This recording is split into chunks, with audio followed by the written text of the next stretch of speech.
All right, top of the evening there, baseball fans. And there's Big Clue, and there is Bernie Strom. All right, so welcome in, guys. We're going to get this started here.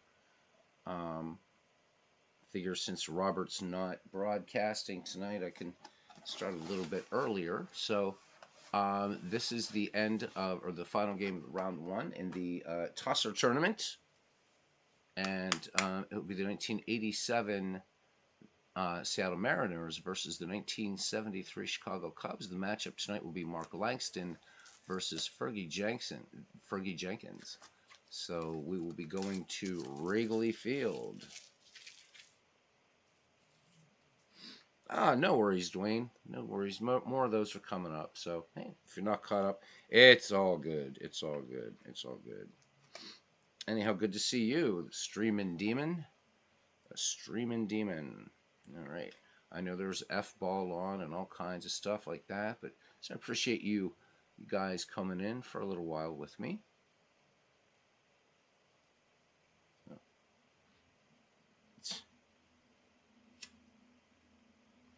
No, it was not. Anyhow, it was not. All right. Anyhow, let's get to it. Hopefully these lineups. I don't know why there's a gap in this lineup. This thing is crazy. All right, let's go to the Chicago lineup and starting pitcher. And so I should have probably told Texags that we weren't doing custom lineups. So I don't remember Monday because I know he didn't want Santo in there, and I can't remember. So I'm gonna have to. You guys are gonna have to forgive me a second here until I go to YouTube, and I need to look at my studio. So moving forward, guys, no custom lineups. This was just really meant to be something fun. All right. Not angry about it. It's just that it's this bit is a bit of a pain in the arse. All right, let's see. So Jose Cardinal. Oops, I don't want to cancel. I want to do that. So, oh my God, I can't read the whole damn thing. There we go. All right. I had this set. Billy Williams, Rick Monday. The reason is because this thing's a little bit squiffy when it comes to that. All right, now I need to drag Glenn Becker down into here. Hello, Glenn. Yeah, this is why I don't like doing custom lineups like this. Because there's no way I can do this. So give me a second, guys. I had this set before I came on. I can't, for some reason, I can't drag him down here at all.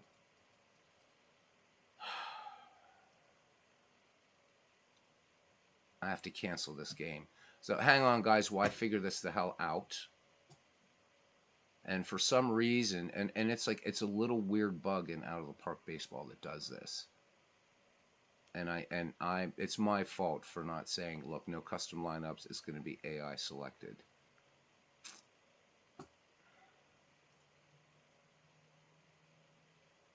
See, because I have to keep selecting the Cubs.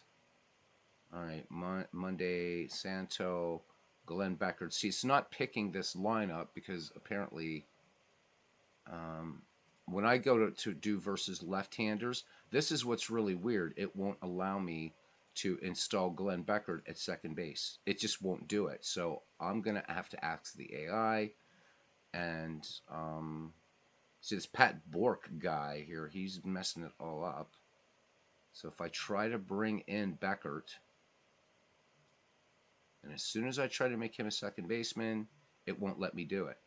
So because I got Popovich out here, so I've got to knock him out. Anyhow, so Cardinal should be leading off somewhere. So hey, at least it's a chance for you guys to talk. But yeah, we're not going to do these custom lineups because again, fun project for McGreevy and stuff like that. It makes complete sense. But that was my fault. I should have probably specified that. I really didn't want to get into the business of setting lineups for this whole thing. Santo, Beckert, and then we've got to get rid of this Pete Lecoq. All right, Beckert, Hundley, and I still need Beckert at second base. Hopefully it will let me put him in at second this time. It won't. So I'm asking the AI, and apologies. I can't switch these guys out, unfortunately. So if I try to put Popovich out, let me try one more thing. I don't know why this is not working. Now I've got Beckert as a second baseman. This is so bloody convoluted. This doesn't now. If you're doing a what if or season replay, it's super easy. The tournament is almost like something that was tacked on. Whatever, I don't know. So Bork has to go. So I'm gonna try to knock him out. Bring Becker down to the sixth slot, and then let's see, Kessinger, and let me see if I can bring back in. Um, Sorry, I don't have patience for this kind of stuff here. Cardinal to lead off. Kessinger, Williams, Monday, Santo. He doesn't want Ron Santo. Santo. Glenn Beckert at second.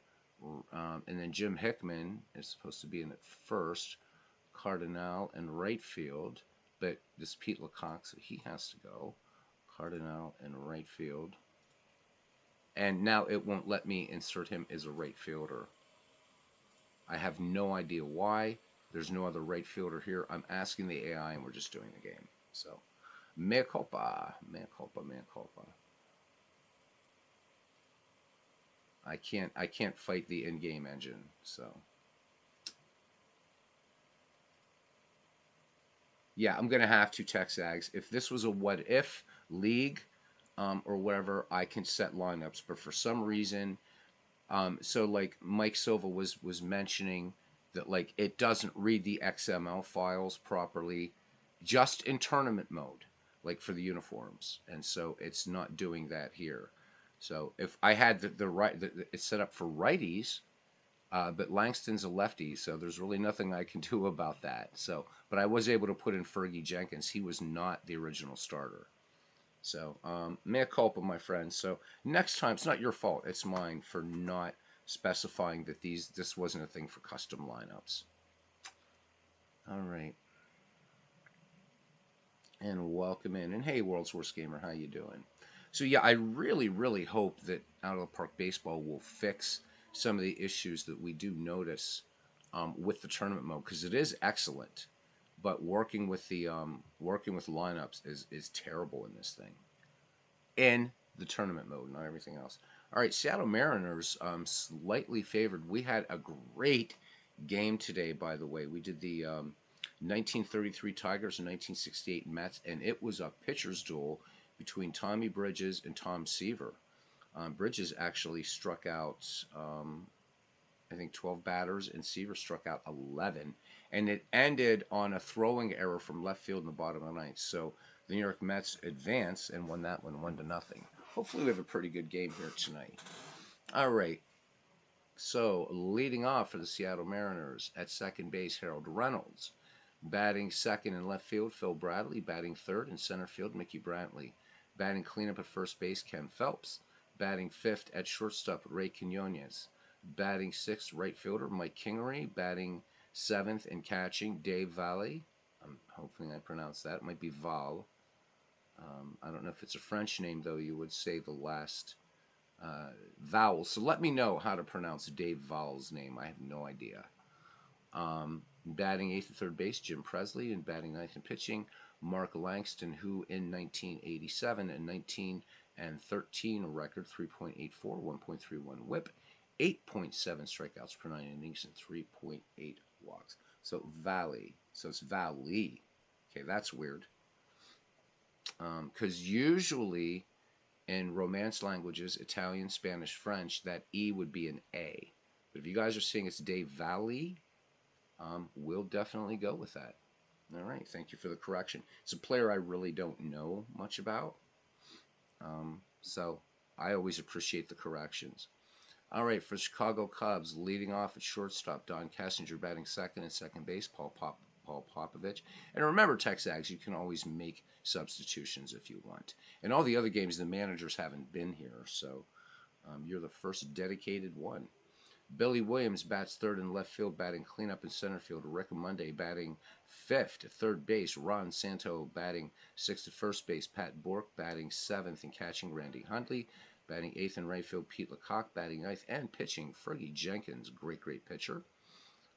Jenkins in 1973, a 14-16 record, 3.89 earned run average, a whip of 1.20, strikeout per 9 inning, 5.6, and walks 1.9. So we're on our way to Wrigley Field, and this should be one of the Mike Silva Wrigley Fields. We'll be able to tell in a second. Indeed it is. I can tell by the texturing. All right, let's look at our camera angles here.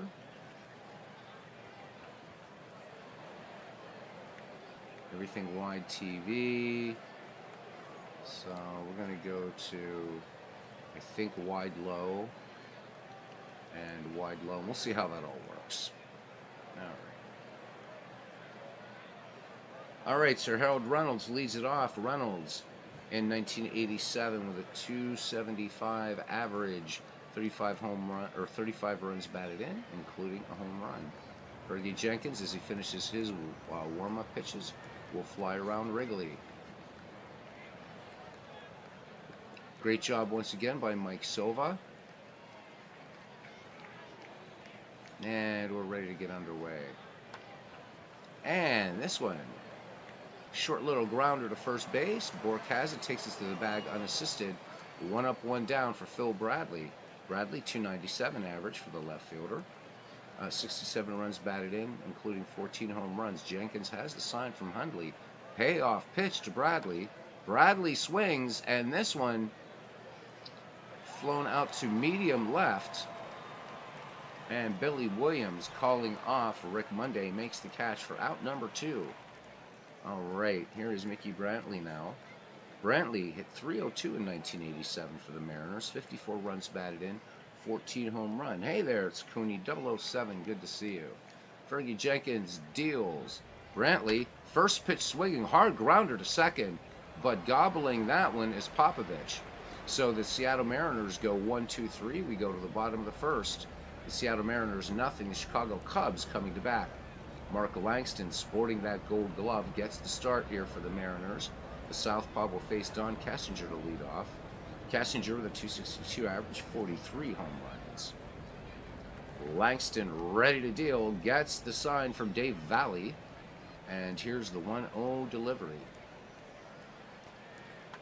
Cassinger swings, little soft pop-up on the infield, and it's Quinones at short, the gloves at 4, out number 1. All right, second baseman Paul Popovich, 236 average, 24 ribbies, 2 home runs.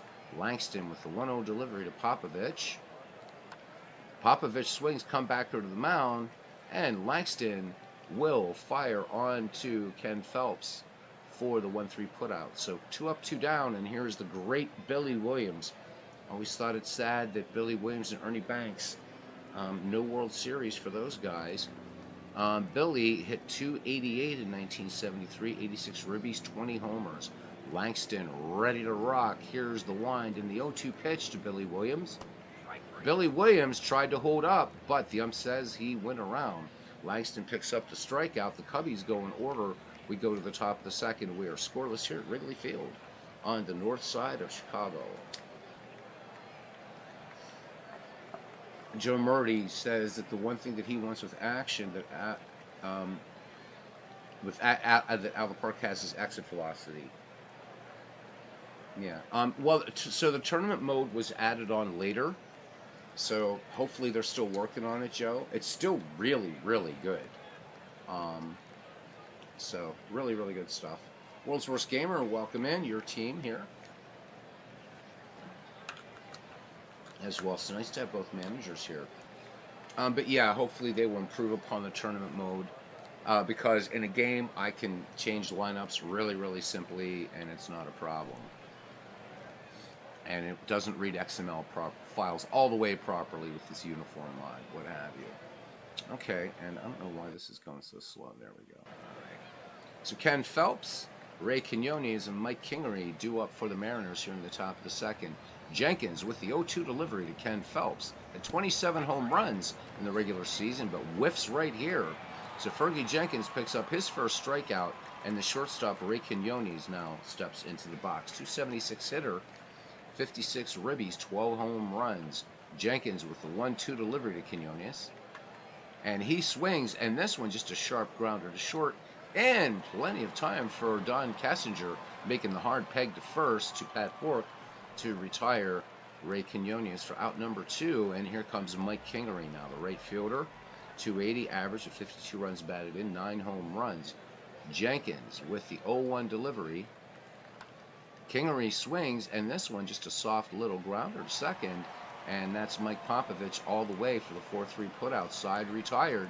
We go to the bottom of the second, and all of these games, except for the Braves fiasco, have started out as scoreless games, have gone really tight, so a lot of fun, at least at the beginning. But the best one today was that Mets-Tigers game. All right, the number 4, 5, 6 hitters due up for the Northsiders. Rick Monday, Ron Santo, Pat Bork. So Rick Monday, 267 average, 56 ribbies, 26 home runs. The Southpaw Langston winds and deals the count even on Monday at 2-2. Monday swings, this one sinking liner to center field, and this will get down for a base hit. First hit in the ball game for either club, and that brings up Ron Santo. Took too long to get him into the Hall of Fame. 267 average in 1973, 77 ribbies, 20 home runs. Langston with a check of Rick Monday at first.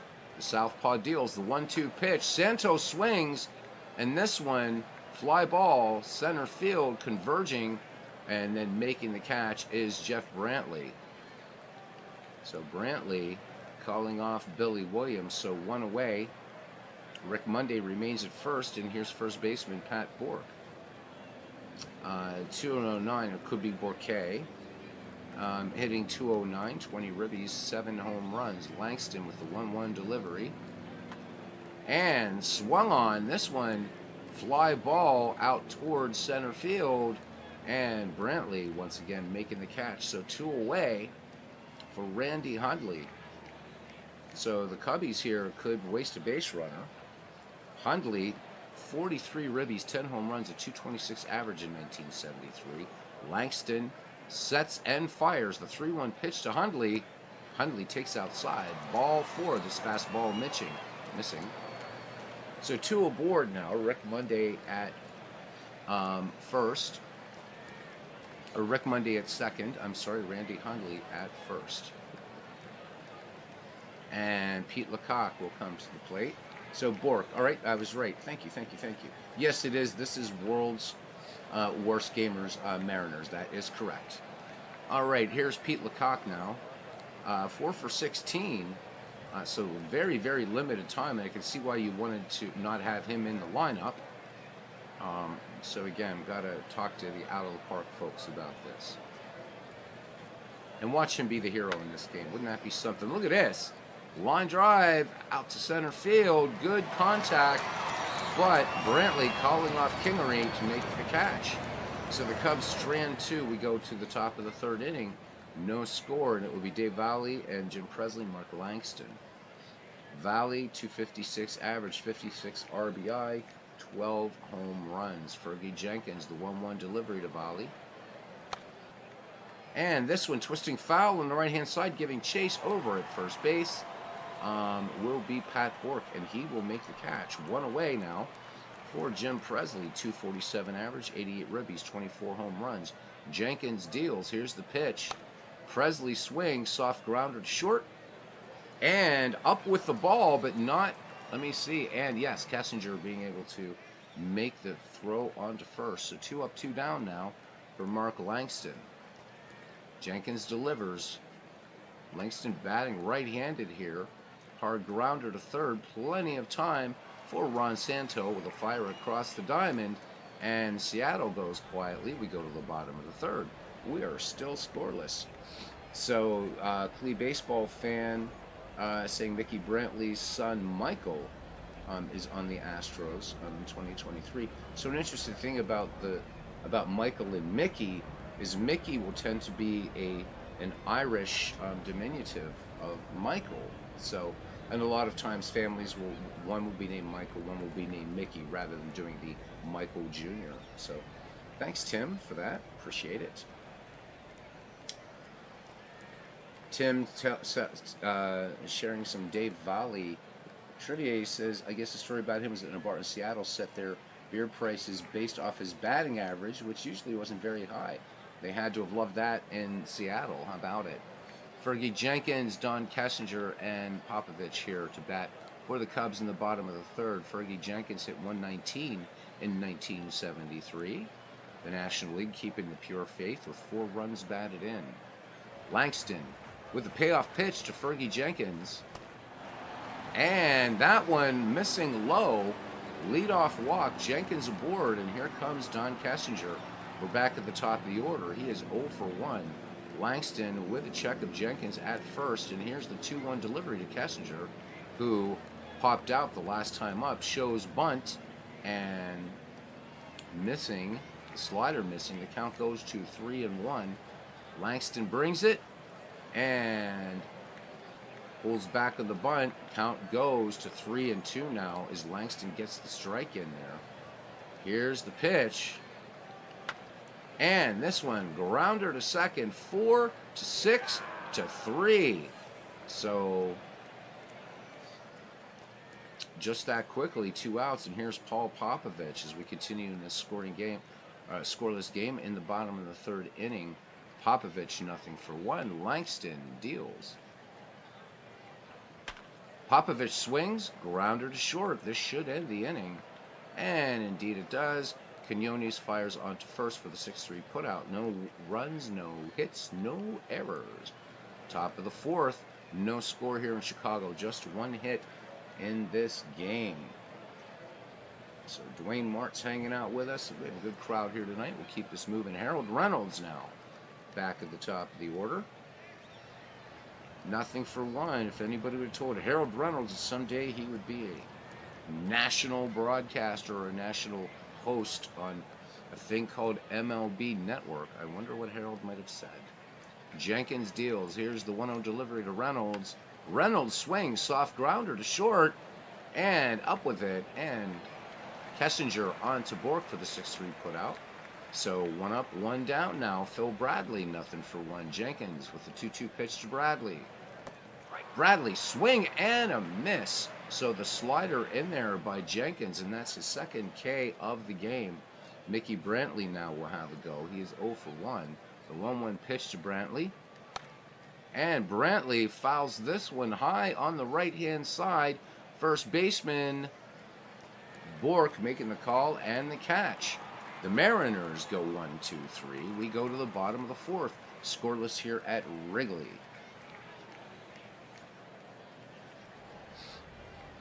All right, and so Billy Williams will lead it off, followed by Rick Monday, Ron Santo. Good chat going on here in the chat. As Cadden says, a dearth of runs on the channel today. That is absolutely correct. Absolutely correct. It's been pitcher duel time here. This one not shaping up quite as dominant between these two pitchers, but yeah, you're absolutely right, cousin. So Langston with a strikeout and 2 walks. Billy Williams 0-for-1. The 0-2 from Langston to Williams. And Billy swings, lines this one to left field, down for a base hit. Chicago picking up its second base hit of the game. So Billy Williams is aboard, and here is Rick Monday. Rick Monday has the other hit in this game. Langston deals. The count full on Rick Monday, who singled his last time up. This fastball missing. So the Cubbies now making a little bit of noise here in the bottom of the fourth with 2 aboard. Williams at second, Monday at first, and it brings up Ron Santo. Ron Santo, always a dangerous bat. So 20 home runs in 1973.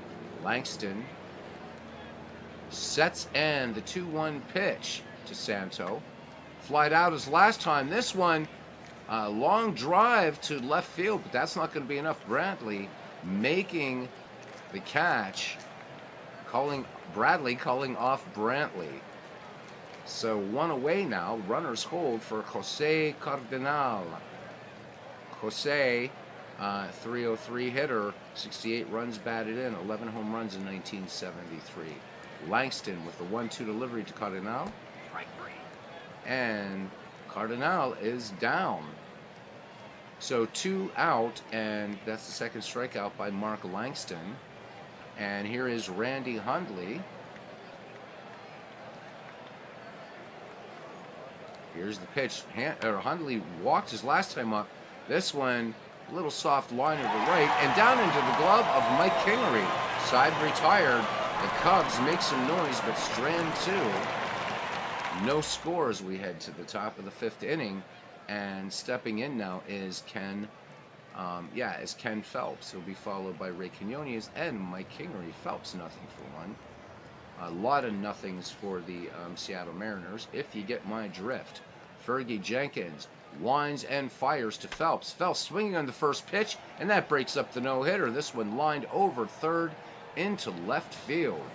Ron Santo trying to make a great effort at getting that ball to preserve the no-no, but it doesn't happen. And the Boo Birds out here at Wrigley Field as Ray Quinones steps in. Jenkins sets and fires. Quinones swings, and this one lined to right for a base hit. And going to third is Phelps, and he is in there standing. So the Mariners with runners at the corners, and they are upset here in the Windy City as Mike Kingery steps to the plate. Kingery nothing for 1. Jenkins out of the stretch. The pitch. Kingery swings. This one, soft little liner into left, and Williams making the catch, tagging, but then holding is Phelps. So 1 away, runner still at the corners. A chance for the Mariners to get a run on the board here. As Jenkins works out of the stretch, the full count, swing and a miss. Valley goes right through that one. Fergie Jenkins bringing the gas. 3rd strikeout for him in this game. All right, and Alvin Davis. So we have another pinch hitter here. So Davis up now for the Seattle Mariners. Davis with a .295 average in 1987. 100 runs batted in, 24 home runs. Jenkins with the 1-2 delivery. Davis swings, and this one a slow dribbler to second. But up with it is Popovich, and he will get the throw off in time to first base. So the Seattle Mariners strand 2. We go to the bottom of the 6th, and as cousin Ken Castro said, the dearth of runs continue. The only numbers up there, the 2 crooked numbers, 2 hits for each team. Glenn Beckert, Fergie Jenkins, and Don Kessinger leads off as the Boo Birds are a chirping. Interesting you should mention the Yankees. They get a bye, the 1973 Yankees, so we will see who faces them after this game as round 1 completes with this game. Beckert swings, dribbler to first, and here we go again. It's going to be Phelps to Langston on the 3-1 putout. 1 away now, Fergie Jenkins. Mark Langston deals to his mound opponent. And Jenkins looks at a called strike 3 fastball on the outside corner. 2 up, 2 down for Chicago, and back at the top of the order, Don Kessinger, nothing for 2. Full count coming home now. Langston to Kessinger. Kessinger, weak grounder to second base. Taking his time is Harold Reynolds. Fires on to Ken Phelps for the out. Chicago Cubs go in order. We go to the 6th. No score. Mark Langston, Harold Reynolds, Phil Bradley. Jenkins deals. Langston swings in the first pitch. This one, fly ball to left field. And coming on and making the grab is Billy Williams. So 1 away, Harold Reynolds, nothing for 2 in the contest. Jenkins winds and fires the 1-1. And this one just a little pop-up on the infield. And that one come down in the glove of Popovich. So Take a seat, Mr. Reynolds. 2 down, and here's Phil Bradley, nothing for 2. Jenkins with the payoff pitch. And fastball missing low, ball 4. First walk issued by Fergie Jenkins in the game, and that brings up Mickey Brantley. Brantley hitless in 2 attempts. Bradley leads off second, 2 away here, top of the 6th. Jenkins deals, the runner goes, and here's the throw down to second, the tag, and Phil Bradley has himself a stolen base. So the Mariners trying to get something going here with 2 outs, and Bradley now in scoring position. Brantley back in the box, the 3-1 pitch, and this one low, ball 4, so second walk issued by Fergie Jenkins. So taking a stroll down to first base is Mickey Brantley, and here's Ken Phelps, 1 for 2 on the day. Jenkins with a check of the runner. Phil Bradley, decent speed at second. Payoff pitch. Phelps swings, and this one lined into center and down into the glove. Rick Monday making a nice running catch. So the Mariners strand 2. They do not capitalize. We go to the bottom of the 6th inning. Still no score. All right. Doug, welcome in. Good to see you. All right, here we go. Tough game. Love these. All right, here's Paul Popovich now. Anyhow, I should remind you guys, again, first-time managers are here. If you want to make a change, you can put up the pink glove of despair or some emoji that I can see. So if you want a pinch hitter, defensive substitution, whatever, it's just the other games the managers weren't here at the same time. Feel free. I'm not going to manage for you, but I'll certainly make the substitutions. All right. Because managing for you wouldn't make any sense. You'll be able to see what numbers and pressing. You're going to say in chat, steal. So it's the McGreevy rule, I suppose, modified a little bit more. Yeah, Texag saying these teams are virtually the same. Cubs were 77 and 84. They finished 5th. And the Mariners 78 and 84, and they finished 4th. Yeah. And there's 3 teams in here that were just 2 games below 500. MV's team was the worst. Only won 38 games, the Boston Braves, and mercifully, of 1935, mercifully knocked out. All right, here's Paul Popovich ready to face Mark Langston. The 1-1 pitch to Popovich. And Popovich swings, and this one a 2-hopper to second. And gloving that is Harold Raines. Fires on to Ken Phelps, Harold Reynolds, Harold Baines, Harold Raines, Tim Raines. Here's Billy Williams, 1 for 2. Langston with the 1-2 pitch on Billy. And Williams checked his swing. The ump says, no go, you crossed the plane. So 2 down, 4th strikeout issued by Mark Langston. And it's up to Rick Monday. Can he get a safety? He is 1 for 1. Full count. Monday walked his last time up. Here's the pitch. Monday swings. Rainbringer on the infield. Coming in and making the call is Ray Quinones. He has it for the final out of the inning. So the Chicago Cubs go in order. We go to the 7th. No score. Ray Quinones, Mike Kingery, and Dave Valley. These teams both wanting it badly. And again, a little pitcher's duel here. Not as epic as Tom Seaver versus Tommy Bridges, but a good tight ball game if you like a pitcher's duel, and I love them. Fergie Jenkins has struck out 3 and walked 2. Here's the 1-0 delivery to Quinones, who singled back in the 5th. Quinones will just bounce this one to first, and we have a defensive substitution as Fanzoni comes in, gathers it, and fires onto Jenkins. So Carmen Fanzoni, and I know I'm pronouncing that correct, because it's Italian, Fanzoni, into play first base for the Chicago Cubs. Here's Mike Kingery. 0 for 2. Jenkins deals to Kingery. Flied out his last time up, and Kingery, grounder right to Fanzoni, who will take it to the bag himself. So 2 up, 2 down now here for Dave Valley. Nothing for 2. Jenkins deals. Valley swings and misses. Side retired. The Mariners do not capitalize. It is 7th inning stretch time.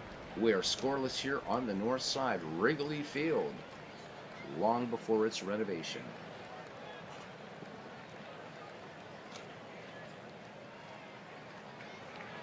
All right, we head to the bottom of the seventh. We will see Ron Santo, Carmen Fanzoni, not head of the Lucchese family, by the way, and Randy Hundley. Tex Ags, your next chance substitute Hickman at first and Beckert at second.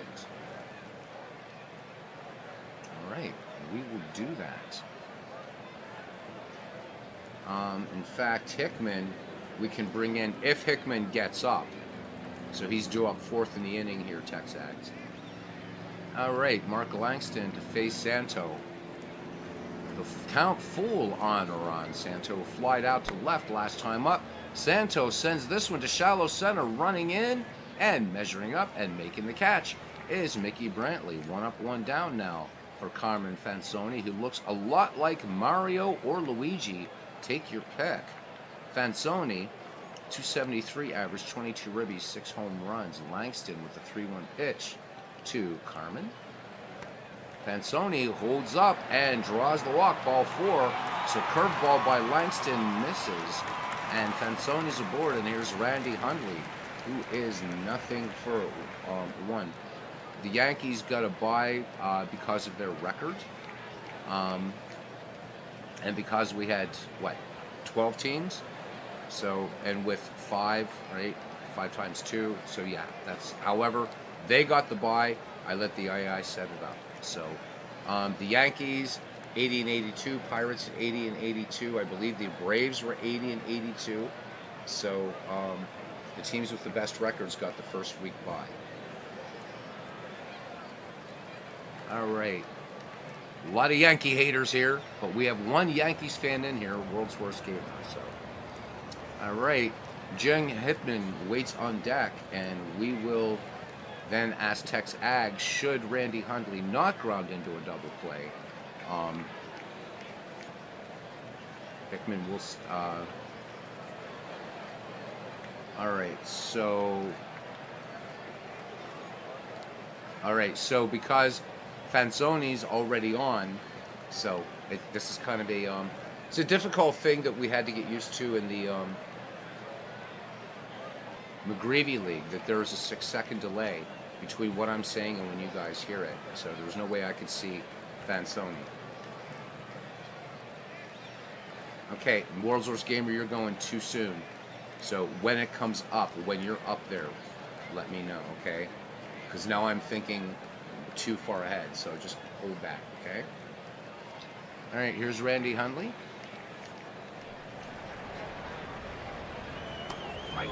Swing and a miss, strike 3. So nice fastball by Mark Langston. That is his 5th strikeout. All right, so here's Jim Hickman. So Hickman is just going to be substitute. He'll be we're going to change positions for him, but he's staying in the game, correct? All right.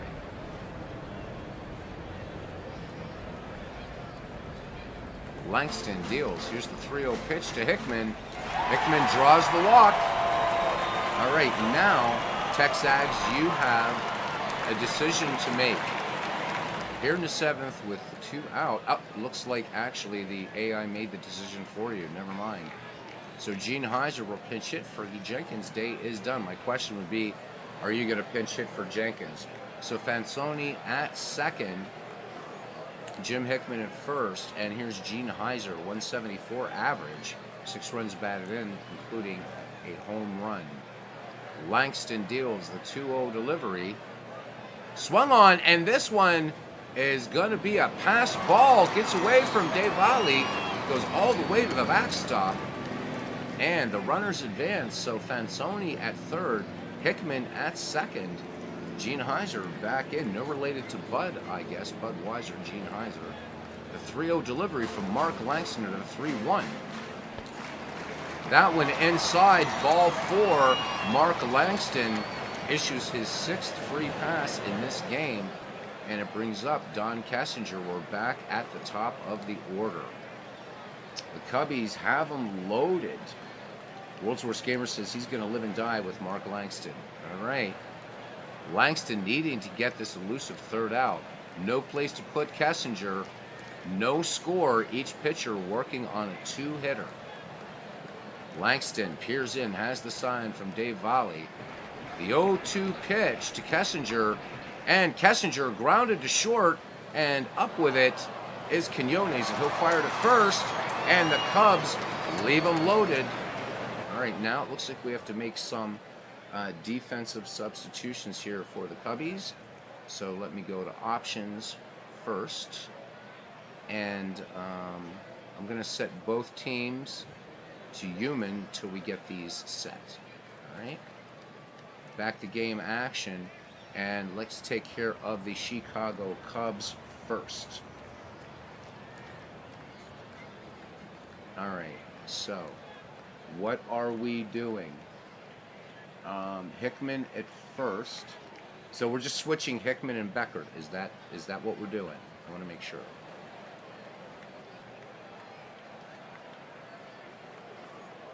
So Hickman is in here now at right field. Okay, so I'm going to put Hickman at first.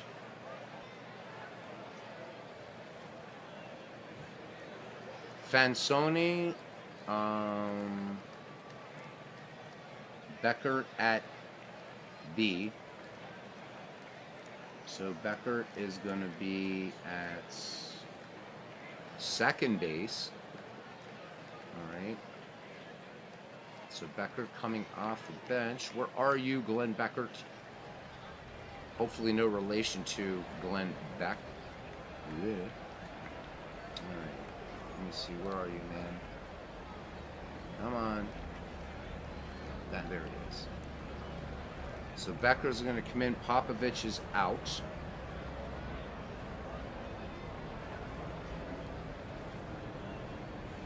For some reason, why is Beckert not available? I had trouble with Beckert. He was the problem. I can't take Popovich out. I'm going to try to bring Glenn Beckert. I don't know why these guys are in red.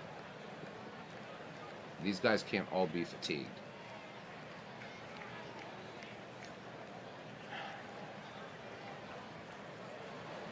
I cannot bring Glenn Beckert in. I'm sorry. It's just the game's not letting me. I have no idea why. So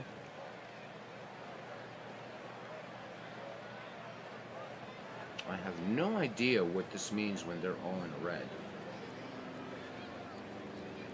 So Fansoni, let's look at him.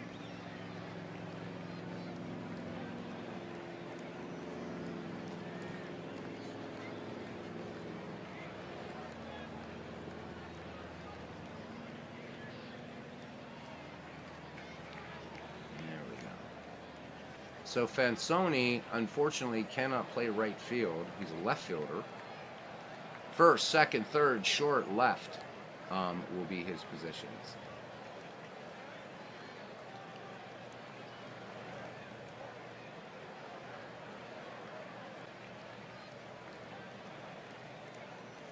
So you have Billy Williams right now in left, so Fansoni would be playing out of position. See, that knocks Billy Williams out of... Right, last time I am doing this, that's for sure. All right, we're good. We're good. I don't know. I have to look in the manual and see why I can't bring these guys in. Should be a way to do it, and there's not. So either it's something I'm missing or it's something in tournament mode that is not allowing me to bring these guys back in, which kind of sucks. All right, now, World's Worst Gamer. Yeah, right? All right. Now, World's Worst Gamer, John Moses in for Mickey Brantley as... Okay, so Brantley is due up not for a long time. So you have to remind me again once Mickey gets close. And replacement in field when that comes up. All right, so we're good right now. All right. Let me try one other thing here. I don't think this is going to work. Yeah, these guys are all in red. I have no idea. Show available players only. That's the problem. So these guys are... Everybody here in red is not available for one reason or another. So it's not a bug in the game. How about that? What's this? Customizable player list. Let's see what the deal is here. This might give us a tale of the tale. A lot of injuries here. But Glenn Becker, for some reason, I cannot pull him down in to the lineup. He's unavailable, and I don't know why.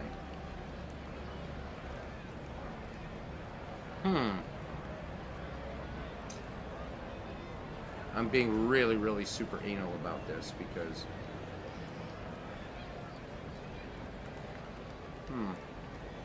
yeah, so Burris is not available. I mean, a lot of these guys unavailable, obviously, because they've been used, what have you. But I have no idea at all. Let's see if we click on Becker and get sort of anything on him. He's 100% rested. He has no injury. I have no idea. I have to ask on the Out of the Park forums. This might be a bug. All right, sorry guys, back to game action. Oh well, no game is without its bugs, that's for sure.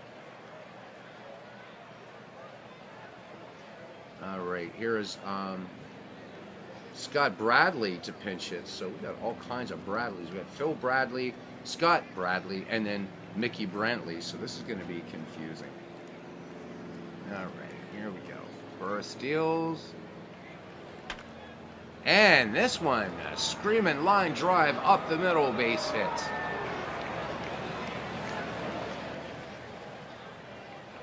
All right, so now we've got Moses, which I think the AI was already. Yep, John Moses in for Mickey Brantley so he's bringing in John Moses now. So, and he is. John Moses is in as a pinch runner already. Good speed. All right. Now, do you want to stay with Mark Langston?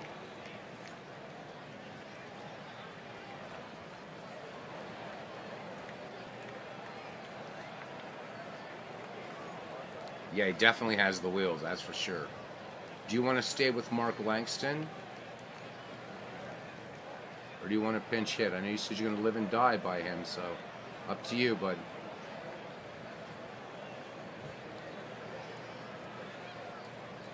All right, Langston's going to stay in. Nobody out. John Moses very fast. Let's see if he tries to steal. Randy Hundley, a Gold Glove catcher behind the dish. Burris deals. There goes the runner. Little kind of drag bunt action going there. Langston getting the job done and moving to second, John Moses. So here we go. It's getting interesting now. Goes to the top of the order now for the Seattle Mariners. And Harold Reynolds, who is nothing for 3. Burris checks the speedy Moses. And here we go. Here's the pitch. Reynolds swings, and this one grounded to second, and the only play will be to first.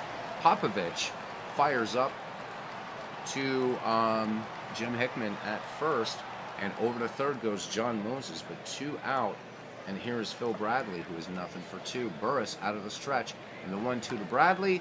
Bradley, liner to right, base hit, and it's an RBI. And in the top of the 8th, the Seattle Mariners put the first run on the board in this game.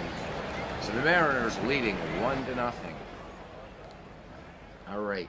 Now, you said something about Mickey Brantley. Let me see if I can go back and find that. John Moses for Mickey Brantley, PH. Okay, so, yeah, Mickey Brantley. You're going to stay with Brantley now since Moses was in there, I guess.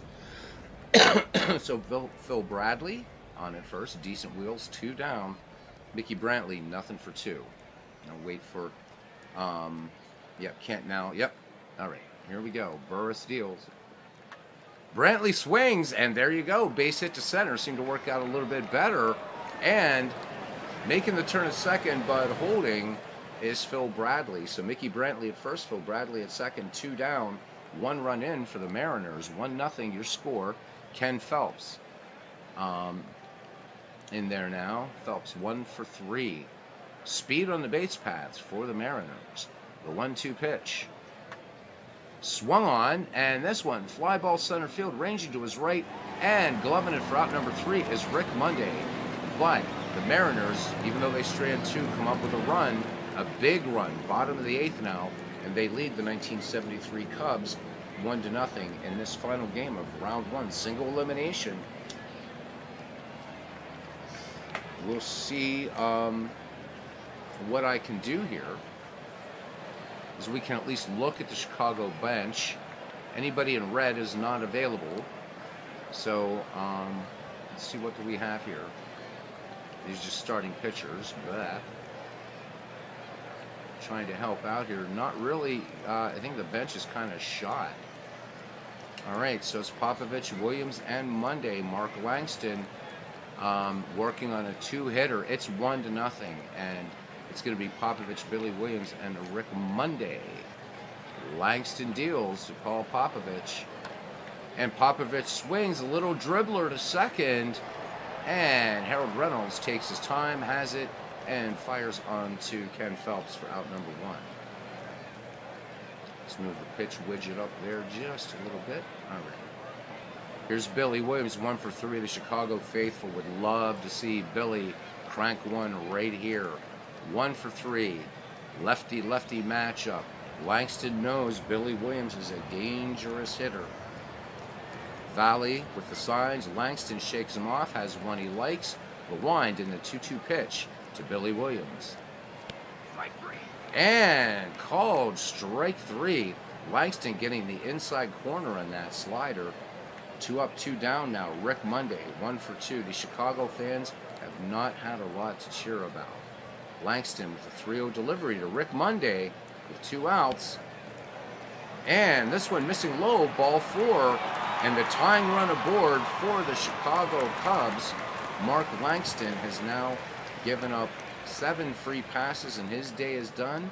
Bill Wilkinson will come in now in relief for the Seattle Mariners of 1987. Wilkinson, a 3 wins, 4 loss record, over 76 1/3 innings pitched. Walked 21, struck out 73, an ERA of 3.66. So 2 down for Ron Santo, nothing for 3. Wilkinson has finished his warm-up pitches. And the 1-2 pitch. Santo looks a called strike 3. So the Chicago Cubs get a walk, and that is it. When we go to the 9th, the Seattle Mariners of 1987 on the verge of moving on to round 2. Chicago Cubs, though, just down a run. And Bob Locker will now be pitching for the Chicago Cubs here in the 9th. Locker's numbers in 1973, 10 wins, 6 losses. He worked 106 1/3 innings, walked 42, struck out 76, an ERA of 2.54. Has a lot of movement. Good control. Locker finishing his warm-up pitches, and he will face Ray Quinones, Mike Kingery, and Dave Valley. Here in the 9th, when we go to the Cubs, it will be Fansoni, Hundley, and Hickman in the bottom of the 9th. Locker deals the 2-2 pitch. Quinones grounded out back in the 7th and lines this one to left. Base hit. 6th hit for the Seattle Mariners, and here comes Mike Kingery now. Kingery, nothing for 3. Locker kicks and fires, 2-2. This one, base hit. Falling apart here for the Cubbies. And going all the way to third base is Ray Quinones, and he will get into third standing. Seattle looking to add some insurance here in the top of the 9th as Dave Valley steps in. Valley, nothing for 3. Locker deals. And strike 3 on the outside corner. So nice sinker there. Bob Locker, good pitch location, as you can see over here. All 3 strikes. Beautiful work there. But still in a bit of a pickle here with Ray Quinones at first, or at third, and Mike Kingery. Yeah, Ray Quinones at third, Mike Kingery at first. Domingo Ramos now. Locker delivers to Ramos. Ramos swings and liner to second. and Popovich with the play. So 2 down now, and Bill Wilkinson to bat. Locker deals the 1-0. Wilkinson swings, base hit up the middle, and the relief pitcher picks up an RBI single. Here's the throw to third, though, and Kingery is gunned down. No, he is not. Bad throw past third base. Monday with a throwing error, and coming in to score is Mike Kingery. Wow. Oh my God. Well, you hate to say that. Rick Monday. Let's look at this one again. Game we had earlier today ended on a throwing error in the bottom of the ninth. Tough luck, possibly. I mean, it's not over yet. So Monday up with the ball, and just a bad throw to third, and Kingery says, I'm going home. Oh, tough. All right, welcome into, there's John DFW. Texac saying the Cubs being the Cubs. All right. So Gary Matthews to pinch hit. I think that was way back. There's Steve Tate. Welcome in. Insurance as no lead is safe in Wrigley or in Shanks. That is true. That is true. But right now, boy, looking kind of dim there for the Cubbies. Hope you're doing well tonight, Steve. Do you got anything coming up tonight? Let us know. World's Worst Gamer, I completely caught when you wanted Gary Matthews to pinch hit. Seemed to work out. I guess that was when the pitcher was up, and Wilkinson gets it done. So I'm going to assume that's when that was. 2 down, and here's Harold Reynolds, who's nothing for 4. Locker deals a 3-1 pitch to Reynolds. Reynolds swings, 1 hop to first, and Hickman will take it to the bag himself. But the Mariners score 2 runs on 3 hits. They leave 1. There was an error by Rick Monday, and it's 3-0 as we head to the bottom of the ninth. Hey, Slash Deep Gaming making his second appearance here at the channel, and number 3, you get the wrench. Steve Tate said that he's cranking out teams for Chris Slovik's state F-ball project on Action PC. So Steve Tate always hard at work creating. Gotta love it. All right. Joe Murdy says, he was saying that just as Steve was coming in. So good to see you, Slash Deep Gaming. Again, love the nick, man. Good baseball nick. Of course, could be a good double entendre there, right? Slash Deep could mean something else, but... All right, so we have Carmen Fansoni, Randy Hundley, and Jim Hickman to face Bill Wilkinson to try to shut down the Cubs and send them home and end round 1. The 2-2 pitch coming into Fansoni. Fansoni swing and a miss, and he chases this fastball. This one up and away, so 1 down now for Randy Hundley. Sports and horror, exactly. Perfectly. Sakuni 007 borrowing an RGL Network trademark in the chat. Randy Hundley now, nothing for 2. Wilkinson deals. Here's the 1-0 delivery. Hundley struck out his last time up, and this one, long drive right field. It's back, and it's gone. So here we go. And who said it? Joe Murdy said no lead is safe. Could this be the start? Randy Hundley, 390 feet to right field, and the Cubbies get on the board in the bottom of the ninth. This game not over. The Northsiders will not go quietly into that good afternoon in this case. Let's have another look at that one. 99.4 exit velocity off the bat of Hundley. Got his money's worth there.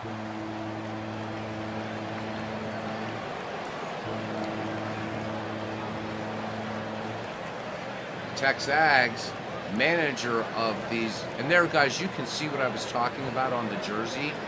And Mike pointed this out, that it's not reading the complete XML files. You can see Hundley's name, but it's in the Reds font. This won't happen in a season replay or a what if, but they still need to iron some things out in the tournament mode. But I suspect that most people that play Alec Park baseball don't play in the tournament mode. Maybe that's low priority for them. It still works pretty well, but the lineup thing is kind of a pain in the ass. So I guess in future when I do these, going to have to get lineups set before the tournament even starts. So I don't know if it's taking into account what it's doing. I really don't know. Could just be some weird bug. All right, here's Jim Hickman. And I don't know who's rooting for whom here. I'm guessing probably Seattle. I don't know. I don't have a horse in this race. I like both teams. So the Cubs a little better because they're one of the Sweet 16, man. All right, anyhow. But the Mariners, come on, damn it. I want to see them in a World Series. Jim Hickman. Ready for Wilkinson's pitch. The 3-1. Hickman walked his last time up. And Hickman checks his swing. Umpire says he held up. Ball 4. And this crowd is just inching forward in their seats. Some standing here at Wrigley as the tying run comes to the plate. Ken Rudolph. Rudolph, a 206 hitter in 1973. He batted in 17, has 2 home runs. Can the Chicago Cubs tie it up here in the bottom of the ninth and stave off elimination? Wilkinson going to try to induce a double play ball and end it here. And World's Worst Gamer is saying, bring in Mark Hausman. All right, let me change game options. And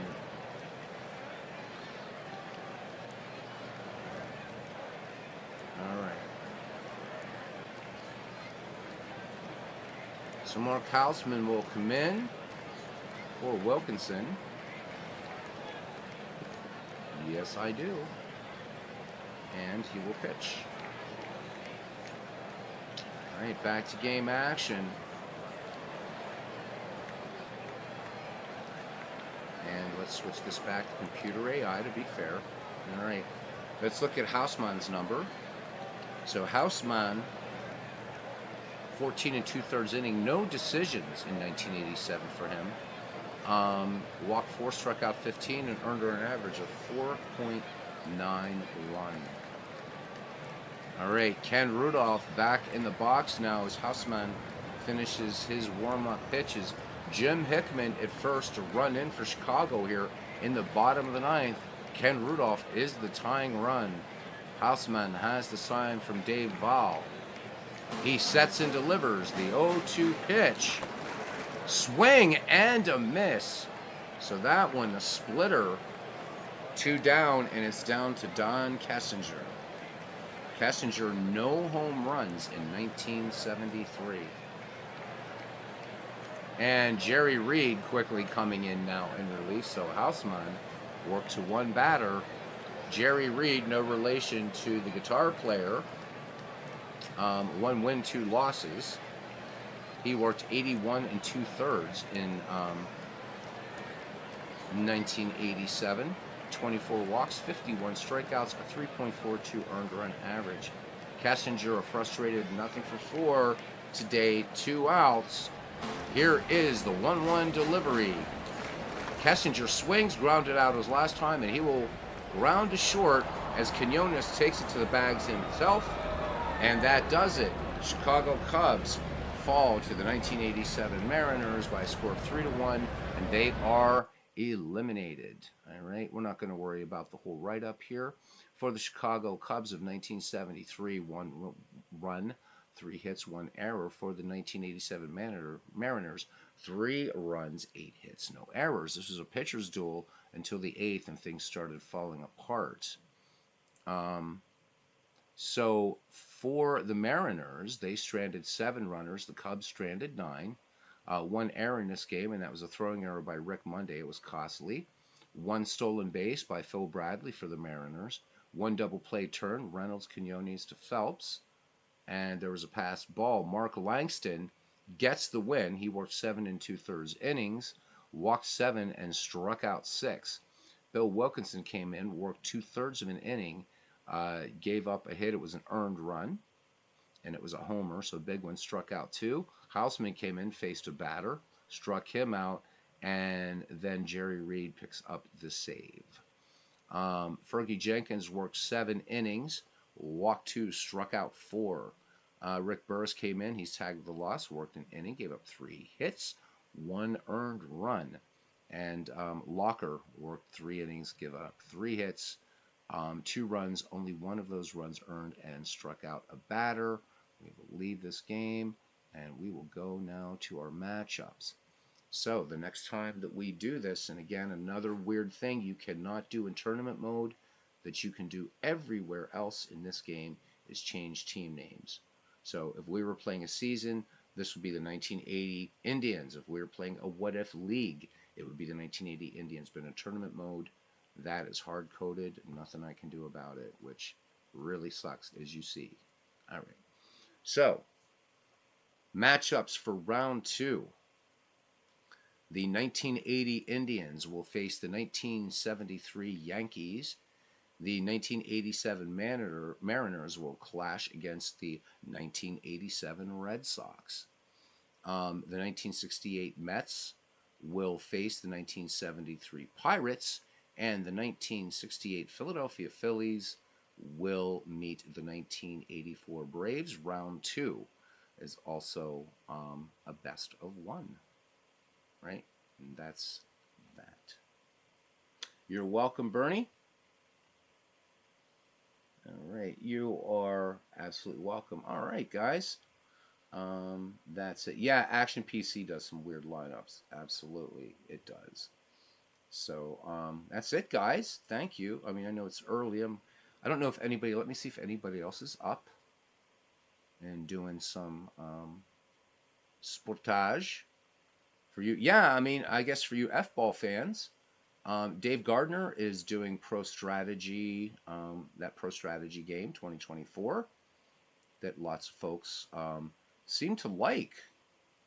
So while I don't, I like to stop in and just see what people are playing to support their channels, even if I don't like the sport.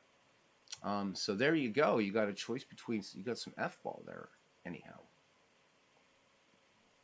a U2 World's Worst Gamer. All right. It doesn't look like anybody's wanting another game, so I'm going to cut out. This is history for me. At 9:30, I'm actually going to end a stream. Pretty crazy.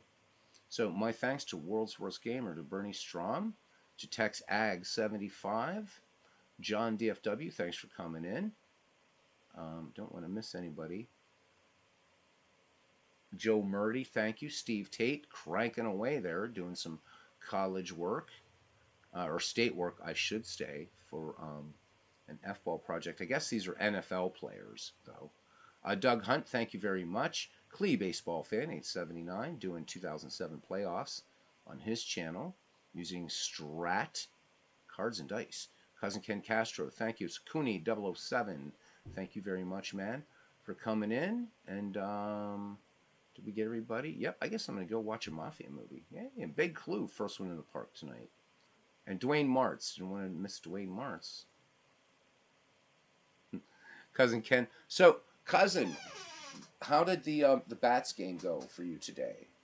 Wanted to ask you. I mean, Cousin, I'll do a game for you. If it's just you and me, I'll do it if you don't mind. I figure folks gonna go watch F-ball or watch baseball or watch real baseball. And while you decide, I am going to see. I know my Pirates won today, which makes me happy. So the Orioles trying to wake the world up after clinching playoff berth. Way to go, Baltimore. 5-4. What a big game. Taking care of the Tampa Bay Rays in 11 innings. 5-4. Way to go, Baltimore. Loving it, loving it, loving it. Let's see. Oh, so Texas takes a little spanking from the Indians. Indians trying to play a little spoiler baseball. Wow. Texas goes down 9-2. Miami crushes the Atlanta Braves. It doesn't matter. I mean, Atlanta's already in the postseason. But 16-2. Holy hell. That is nasty.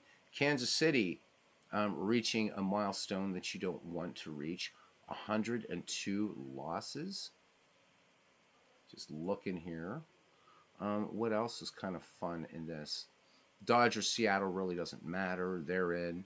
San Diego kills Oakland. So Oakland's still the worst record in baseball at 103 losses. Or the most losses in baseball, put it that way. Let's look at the standings. this season, this year is going so quickly. Wow, wow, wow. So it looks like the American League East. Um, what do we have here?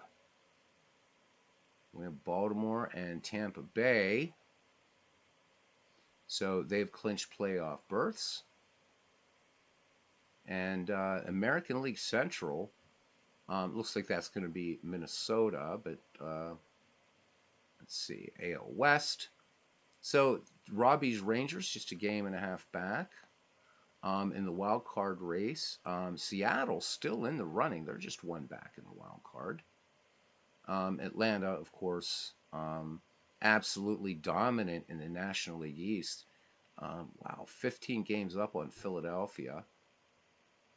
In the NL Central, Cubs fading. They've lost four now. I thought the Cubs had a chance to come on and catch the Brewers. Don't think it's going to happen, baseball fans. Not now. We're down to the end of it. And of course, the Dodgers dominating in the National League West. I can't say it's been an exciting race except for the American League East, really. That American League East has been amazing. Tampa Bay dominating all year, and then boom. At one point, as you guys know, all five teams in the American League East were above 500. And in fact, right now, the Boston Red Sox just 2 games below 500. They are out of it, of course. But yeah, there we go. Cincinnati Reds half game back in the wild card. So outside chance for the Reds, very outside chance, but we'll see. Yeah, the bad teams are playing young guys. Good point. Good point. Um, yeah, we can do dead ball. I'm missing it. Yeah, you guys got murdered, but it doesn't matter. I mean, you guys, that's inconsequential game.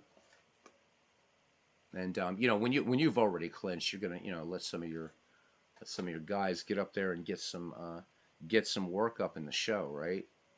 To get prepared for the postseason. So yeah. So there we go. All right, let us do another game. All right, we're gonna go ahead and finish today. Boop. And we're set for round two. So we will do round two action tomorrow night, and we're just going to go anti-clockwise. So tomorrow night will be the Yankees and the Indians. All right, back to the main screen. Tex has an Action PC question. He says, I went to the Action PC sports community and downloaded a couple seasons and installed them. When they downloaded, nothing was in the league, just blank. Why is that? What did you download? Because I can download it and have a look at it too. I'd be happy to do that for you on this broadcast because I'm all about helping. And we can play a dead ball game in Action PC. Actually, it doesn't have to be an out of the park baseball. So let's close this. Yes, out of the park. Thank you. All right. Close Steam and bring up Action PC. And if Steve Tate's in here, this might be a question he'll be able to answer if I can't.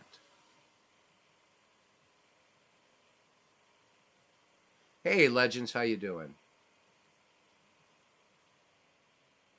Ken, you're talking about dead ball. Let me see if there's any matchup here in this decade league here. Anything that's pure dead ball that you would like? And unfortunately, no. So we will go to a different file. Let's see what TexAg's downloaded. Well, one was the season 1901 to 1919 3-year franchise. I know that works. So let me bring that up and show you. Here it is. Let's double click it. And there it is. It's populated. So when you're saying that nothing was in the league, just blank, why is that? I'll pop this over to you if you want. As Legend says, just working trying to get the paper out on an F-ball Sunday. Yeah, that's got to be crazy work. and then it's going to get nuts with the with baseball postseason. So it's good to be you, Legends. All right, Texags, let me right now for you. Oh yeah, don't unzip the zip file, and also make sure that you. So Texags, I don't know, I'm sure you know this, but when you go install Season, make sure that you click display all zip files, or you're not going to see it. Okay, so did you do that? But what I'll do is right now, I will open the Discord. Tex, I'm guessing you are in the Discord. And yeah, you are in the Discord. So let me put it in there for you, okay?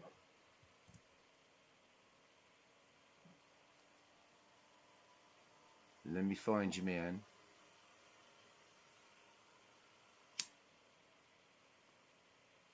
All right, let me find you, Tex. Where are you, Tex? You are in here somewhere, aren't you? Or are you not?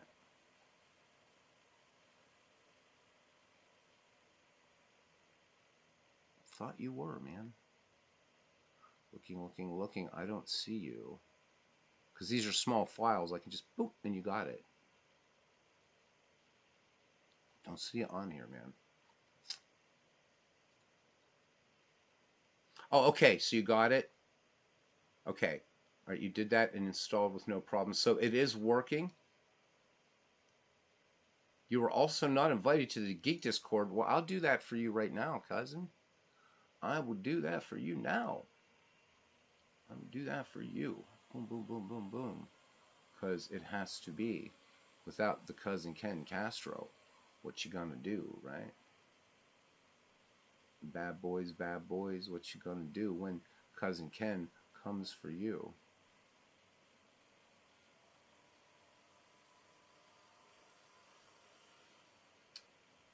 Oh my God. All right, invite people. All right, so the link that is coming in here, cousin Ken, is for the Baseball Geek Squad. Let's make sure it's copied there. Okay, is the Baseball Geek Squad. So this isn't McGreevy. No, it didn't work. All right, Ken, that's for you. And you are in the McGreevy group. Why aren't I finding you, man? And you're under Texags. You're under Texags in there. I can find you. I don't think you and I have ever messaged. That's the issue. So, let me see. I do know you're in here somewhere, man. Let me search. I'm going to hide the member list. Let me look over here and see if you're online. Oh, yeah, there you are. Okay. So, let me do, hey there. All right, there we go. Now, let me get this to you, Texags. Gotcha. It's just you're not online, which is not a problem, man. Not a problem. Me bio. All right, let's look at C. No, C. There we go. Come on. DK Sports Data. And this is the 1901 to 1919, correct? All right. Seasons. Give me a minute, guys. Steve knows my pain. Big Clue knows my pain. It's when you got a lot of files. There it is. Copy and boom. All right, there you go, Texags. It is in a private message to you in Discord.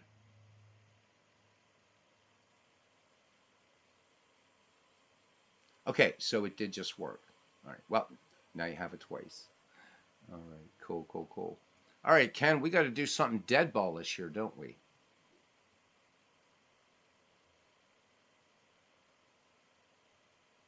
Oh, you did some of this in the F-ball game with no success. All right, yeah, this is a cool franchise file. Steve, was this something you were involved in, Steve? I think it was. I think it was. Ken, we can just do a little exhibition thing here with these guys. What do you say? What do you say? What do you say? Let's just do that.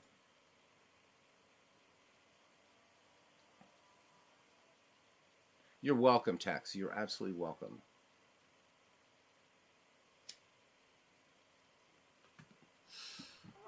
All right, cousin. Let's play an exhibition. You get to pick the teams. Let's just use this 3-year file since we have it up here. All right. So hopefully we won't run into any doppelgangers.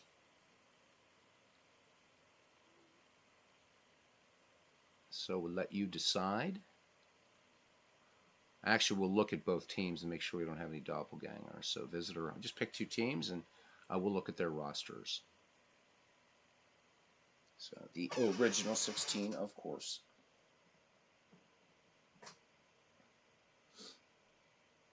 Da, da, da, da, da. Pardon me. So this tournament is a lot of fun. It was a lot of fun. All right, let's look at Boston and Detroit just to make sure there's no doppelgangers because they drive me nuts. Da, da, da, da, da, da. Looking all right there. Looking all right there. I don't think there should. Well, there might be one. There might be one, but maybe not. All right, so Detroit. And let's look at Boston and make sure. I think we're good to go. Yeah, we are. All right.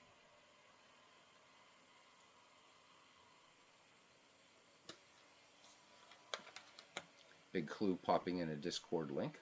All right. Let's see what park I have picked for Detroit. I don't think it's a proper. Oh, yeah. There we go. Navin Field. All right. So let's play Boston at Detroit since we see Fenway Park so much in this community. Boston, Detroit. Okay, cousin. And let's get out of April and let's play it in August 27th. All right. So cousin Ken. Oh, this can be a fun little Navin Field here. Let's see. Oh, I like it. Let's play with it. It's weird, but it's fun. Okay, cousin, I'm going to let you set the lineups for both teams. How about that? Starting with the Boston Red Sox, I'll let the computer generate the lineup, and then you can tell me if it looks good or if Bernie Strom wants to set this Red Sox lineup. He can. The opponent, blah, blah, blah. So let me see. Crazy game. All right, so the Tigers. Here's the Tigers lineup. So this one looks good. Bernie, do you want to set he might be off watching F-ball. So, let's see. Computer lineup. I think that looks pretty good, actually. Yeah. All right. Let's just do it. Let's just do it. Let's not make a big deal out of it, right?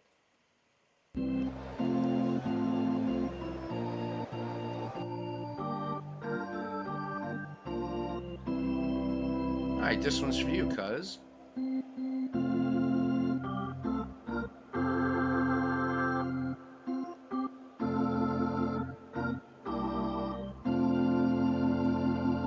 All right, welcome to Navin Field for this exhibition between the Boston Red Sox and the Detroit Tigers. It will be Cy Young, MV's favorite pitcher in all of baseball. And he will be facing off against George Mullen. 78 degrees here at game time. Wind speed 7 miles per hour out to right field. So a nice late August day here in the Motor City. Play ball! And I have to set up this park. So we can talk for a minute while we do that. Oh, this is going to be fun. Let me see. I wonder if I can work image. Let's see if we can fix this up. Now, I don't want the defaults. Let's see if we can find a better Navin that maybe doesn't have to be set up. So, hang on a second. And type N for Navin. Little trick there. Little trick. Navin 1912. Nope. 1927. 34. Oh, there. That one looks pretty nice. Yeah? I think. All right. Let's see if that fixes things up for us. And it doesn't. Steve, if you're in here, I know there's a way I can change this in game, and I thought I just did it. What is it tonight? I shouldn't have done a game. Pa! So I want to be able to... okay, find new park image for this one only. Got it. Never mind, Steve. Got it. La da da da da da da. Ba, ba, ba. Where's that nice Naven? Oh, that's one of Mike's. That's one of Mike's. There were no night games then. All right, let's use a Mike Silva Park.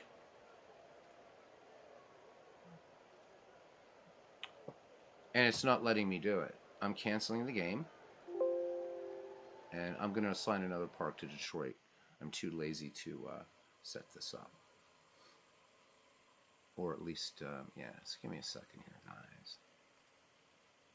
Okay, park layouts. And let me find a Naven Field. Oh, yeah, I can see that one's a mess. Is there one I don't have to set up? Come on. All right, we're going to cheat and get back to Briggs Field. Or Bennett Park. There we go. How about Bennett Park? Oh, my God, I got to set all these up. No, there we go. Well, someday. I'll bet you Steve Tate has all of his set up. There, this one's set up. All right, so let's make it Bennett Park. For now. And so Detroit, let's give you a different ballpark. Modify.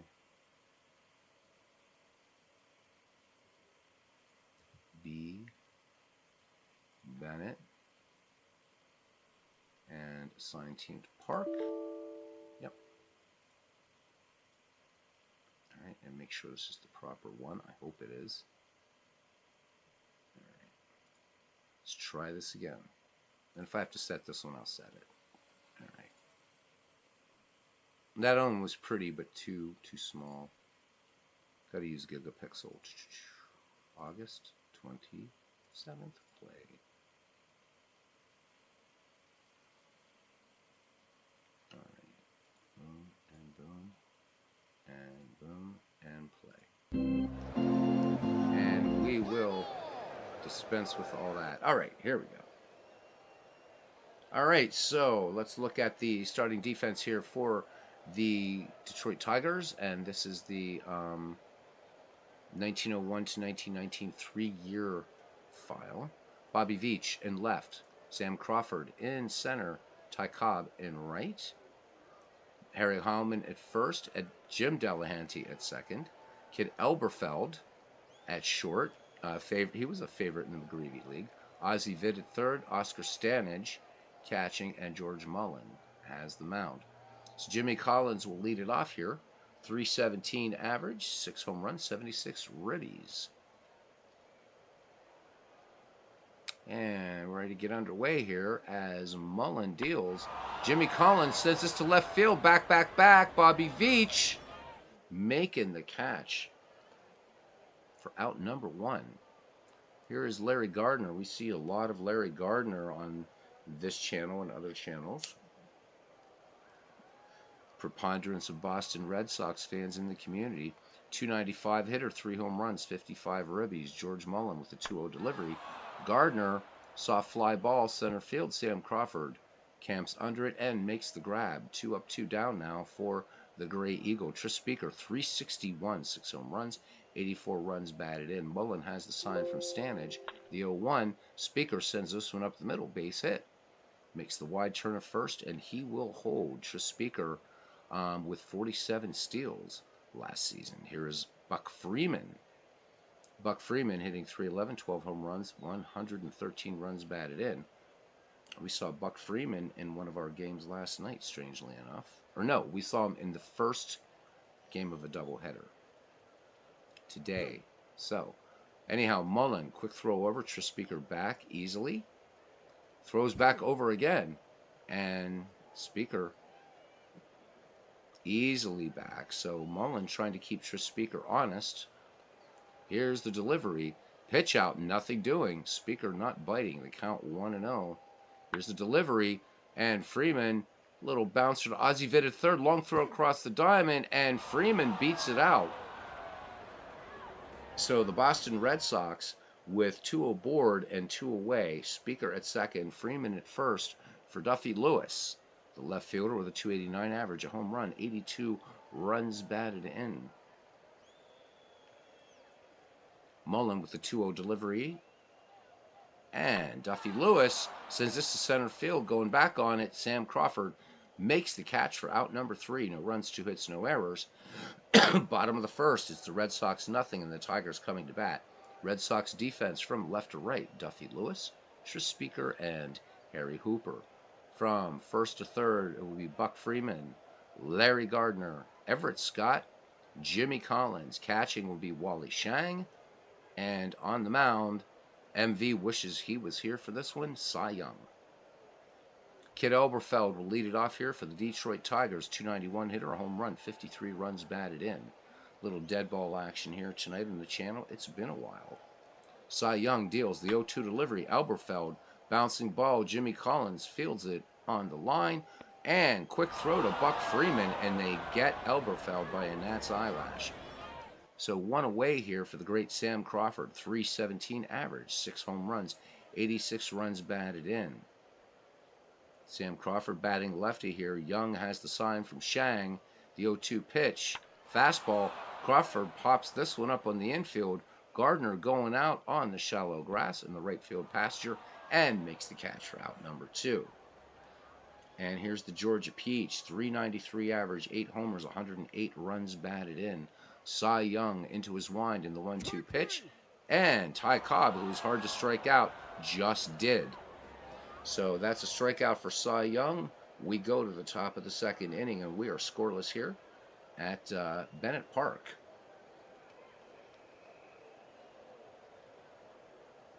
World's Gamer said Cy Young got to be feeling like Cy old after being beaten up so many times in the sim leagues you've done. Isn't that right? Cousin Ken giving it a good laugh, and that's true.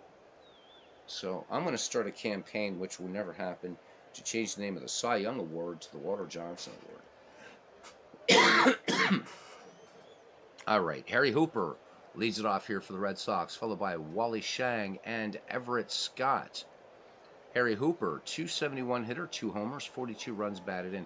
Harry Hooper, an extremely talented defensive player and good bat, too.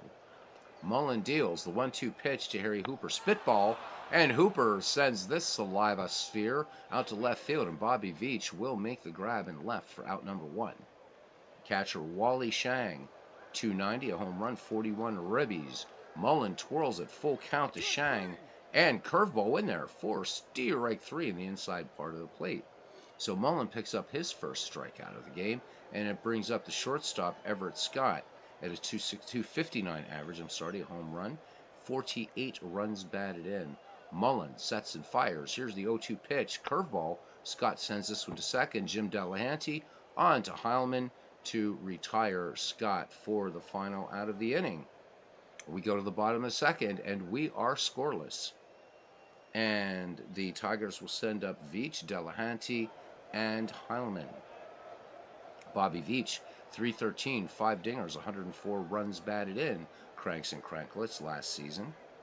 As Cy Young perambulates to the top of the mound and peers in with great resolve, has the sign from receiver Wally Shang, and is ready to deliver the pill in a most professional manner. There, that's as Florida as I can get tonight. The 1-1 pitch, fastball. Veach swings. Bouncer to third. Jimmy Collins throws across the diamond in plenty of time to Buck Freeman to retire Bobby Veach. Is Everett Scott a 10 short? Yes, he is. There's his ratings. He is a 10 short. Strong on the left side infield for these Red Sox, by the way. Jimmy Collins with a rating of 9. Scott a 10. So what happens, Ken, if I'm correct from what Steve Tate told me, is so the ratings that we see are generated by the stats. You can go in and edit them, though. in game. But if I wanted to actually do something with this project, and if you felt strongly enough, so where do you think Everett Scott should be? Curious what you would rate him as, if not a 10.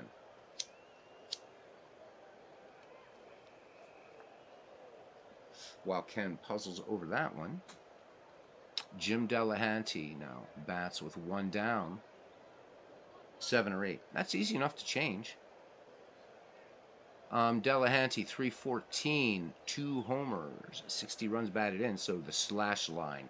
I've avoided that forever on my channel, to say his slash line. I just think it's too weird. I feel like one of those guys on MLB Network. Cy Young deals, the 0-1 delivery. Spitball, back up the middle, and diving stop by Larry Gardner, and makes the throw as he's hitting the dirt for out number 2. Great play there. All right, so Gardner playing like he's a 10 range second baseman. And here's Harry Heilman. Heilman, 296, 6 home runs, 73 runs batted in. Cy Young deals to Heilman. Spitball, line to short. Everett Scott making the catch for out number 3. No runs, no hits, no errors. We played 2 here at Bennett Park. No score. Here we go again, cousin. What year is that for Everett Scott?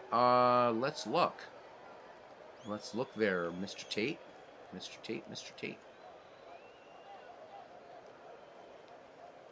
I have to look at the, need to look at the roster. Hang on. There we go. Keep forgetting that.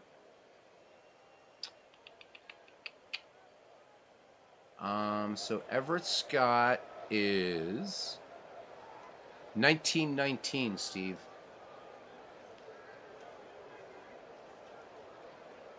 1919.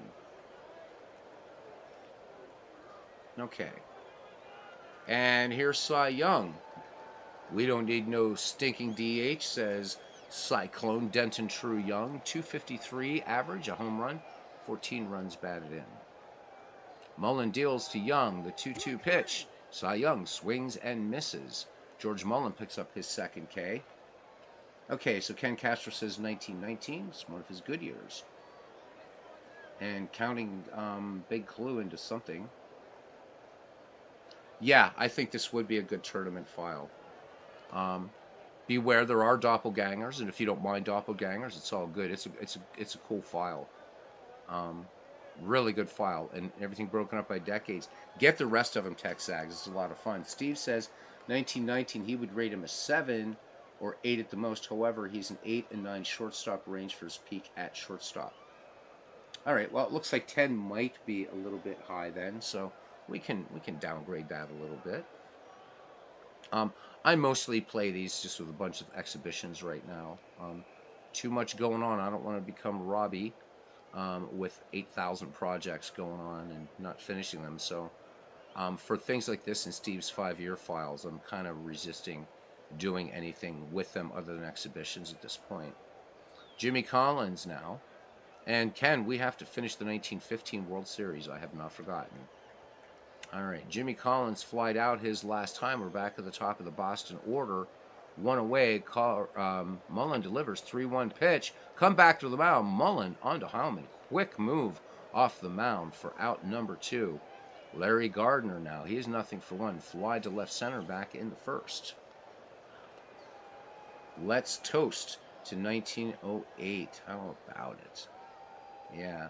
Resisting a 19... Yeah, let's toast to 1908. Year 4 for Mr. Wartburg. About to go into year 5. So technically till 19, 20, 21, 22, 23.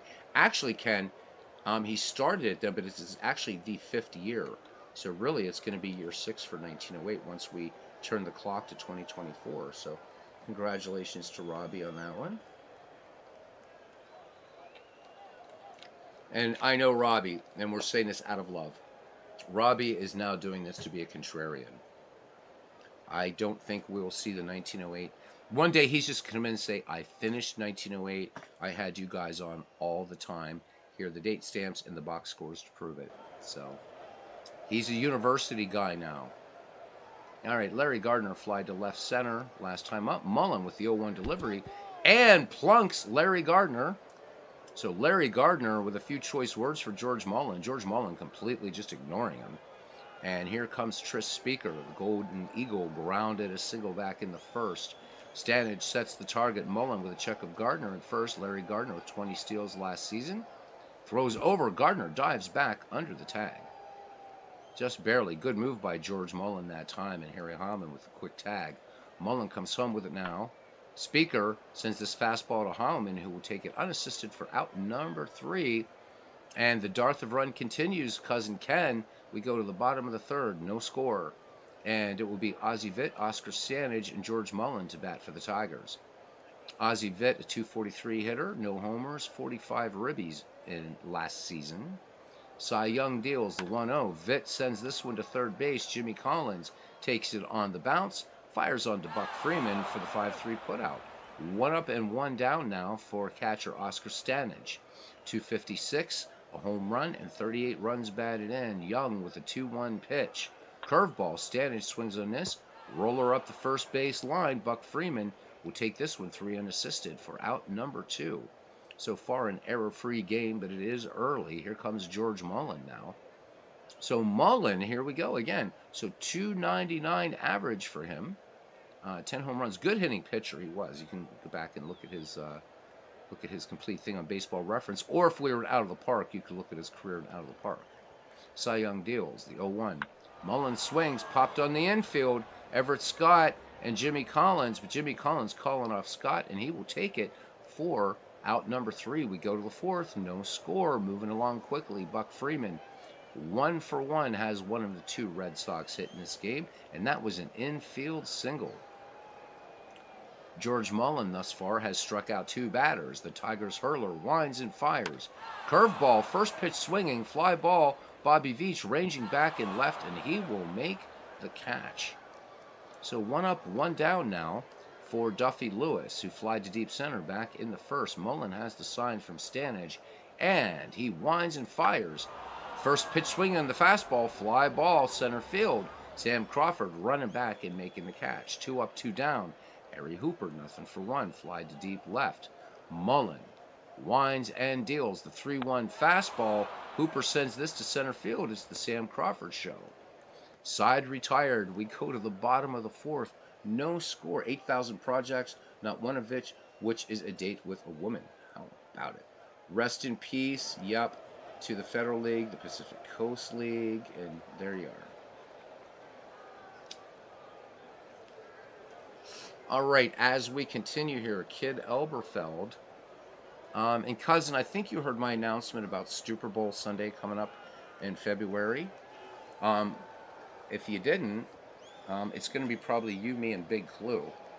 So every year I do something on Super Bowl Sunday that is baseball related, whether it's watching movies, reading baseball books, or as of late doing games. So I'd like to invite other broadcasters to do this, but I don't think they will, because F-ball. But what I want to do, a combination of using old-time baseball for Windows to do some of the broadcasting, and then also some Action PC Out of the Park and even Diamond Mind. Gonna hopefully have dinner here for when I'm actually gonna have my dinner here except for bathroom breaks. I want to do a starting about 1 to 1:30 on Super Bowl Sunday, and go all the way to 10:30 or something, where that game's over 11 o'clock. So a baseball marathon, and I think it's just going to be you, me, and Big Clue for that. So hopefully you guys will join in. Anybody else that wants to, love to. And if there's any content creators that want to do it because you're not interested in the teams that are in that game, I think it'd be fun to sort of tandem one off, relay one off of one another, and let's do us a baseball marathon on Super Bowl Sundays. The commercials might not be as swanky, but the game is certainly the thing. All right. And if nobody shows up, I'm still going to do it because I got to do something baseball related. I'm like so superstitious. World's Worst Gamer's not going to be watching the Super Bowl. All right, that's good. Maybe we'll have 3 people. Not to build the channel, just because I wanted to do something, again, baseball related. And I know there's a couple people out there at least that might be not interested in watching and talking about the commercials the next day. All right, nobody out here. Kid Elberfeld will lead it off here. Elberfeld is nothing for one, grounded third. I'd like one of the better content creators, the guys with better voices, to get on board with this, but I know that they're big fans of that game, so don't want to pull them away from that. And not knocking him either. The 1-1 to Elberfeld. This one popped in foul territory. Shine going back, but I think he's going to run out of room. Yep. Out of play. Elberfeld back in the count 1-2. Cy Young's delivery. Elberfeld pops this fastball to short. Everett Scott up with it. Nice graceful motion on to Buck Freeman for out number 1. Christopher Slovic says, great way to start a week. That's right, getting ready to teach. Good to see you, Chris. Been a lot of baseball here in the community today. This is my 4th game. And I know David Baseball Demos, I believe Dwayne Martz, I think, was on today. Legends will be on tomorrow, so lots of baseball coming up. And, of course, Christopher, I don't know when you're starting back up, as Creators Cup 2 is done, and the 1902 Pittsburgh Pirates and all that. Yeah, that's done. Yep. Yep. So, Steve Tate letting Christopher know that he is working on their state project for F-ball. Sam Crawford, nothing for 1. He popped to second his last time up. Cy Young delivers, and Sam Crawford smacks this one hard liner into center field. Get down for a base hit in front of Tris Speaker, and Sam Crawford ends up in scoring position. First hit for the Tigers in this game, and Cy Young now to face the Georgia Peach. Cobb struck out back in the first. Young with the 2-2 pitch to Cobb. Spitball, and Cobb laces this one into right field, base hit. Hooper up with it, gets it into Gardner, and they'll hold Crawford at third.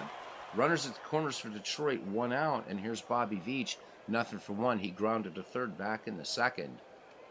So I wouldn't be surprised to see Cobb running here. Wally Shang, pretty good arm there behind the dish. So Cobb does have a good lead off first. Young out of the stretch. The 0-1 delivery. Spitball. Veach laces this one to right, base hit. Hooper up with it. And to score is Sam Crawford. Bobby Veach with an RBI single. And the Tigers out to a 1-0 lead here in the bottom of the 4th. 1 away. Ty Cobb at second. Bobby Veach at first for Ed Delahanty. Nothing for 1. Grounded to second back in the second.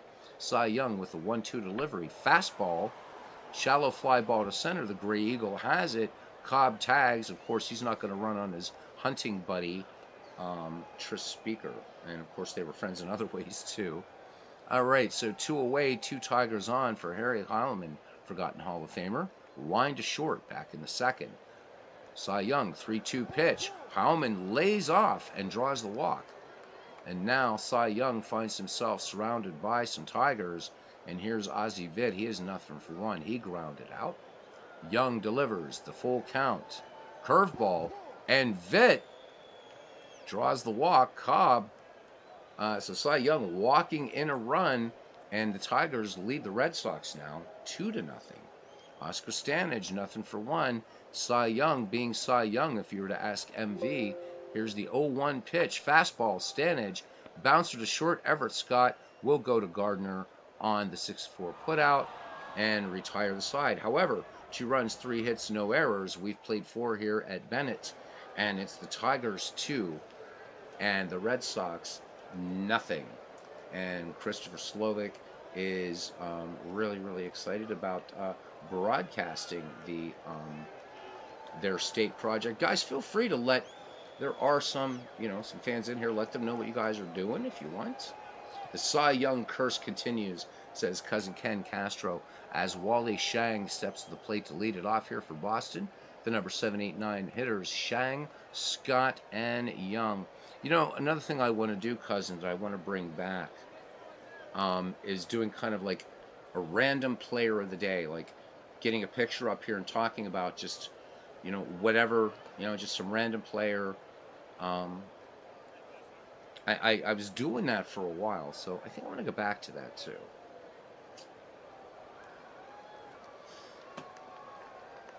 And some days it's going to be well-known players. Other days it's going to be some guy that had maybe a cup of coffee. All right, here we go. George Mullen with a 3-0 delivery. Cousin, I wish you were a content creator, man. I would love to collaborate with you on something, but we can collaborate on some tournaments, and I would like you to be the sort of brains behind McGreevy too, if you would. I'd like to get that started in 2 weeks from now, after Shanks 4 gets started. All right, Wally Shang is aboard at first, cranks and cranklets. 9 steals for him last season. Everett Scott is nothing for one. He grounded to second. Mullen looking to turn the double play here. Induce it. First pitch swinging. Wally Shang was off with a pitch, little hit and run. And Elberfeld up with it. His only play will be to Howman at first. Wally Shang already in at second by the time Elberfeld gets the throw off. So here's Cy Young now. Nothing for one. Struck out in the third. So the Red Sox, with a runner in scoring position, could cut this lead in half. 1 away. Mullen deals to Cy Young. The 1-0 delivery. Change up. And Cy Young sends this all the way to the wall. Wally Shang will come in. Cy Young is going for 3. Cobb hits Delahanty, the cutoff man. Delahanty to Ozzie Vitt. Not in time. And Cy Young with an RBI. Triple. And the Red Sox on the board now. It's 2-1. We got us a ball game. Jimmy Collins, nothing for 2. Cy Young is saying, take that, MV. In fact, we're seeing MV in his straw hat being escorted from the park, cursing the great Cy Young. And even in Detroit, they are not going to put up with that. Cy Young is standing at third, grinning, as MV is sent to work at B.A. Chaplow Lumber, sponsoring today's game. So MV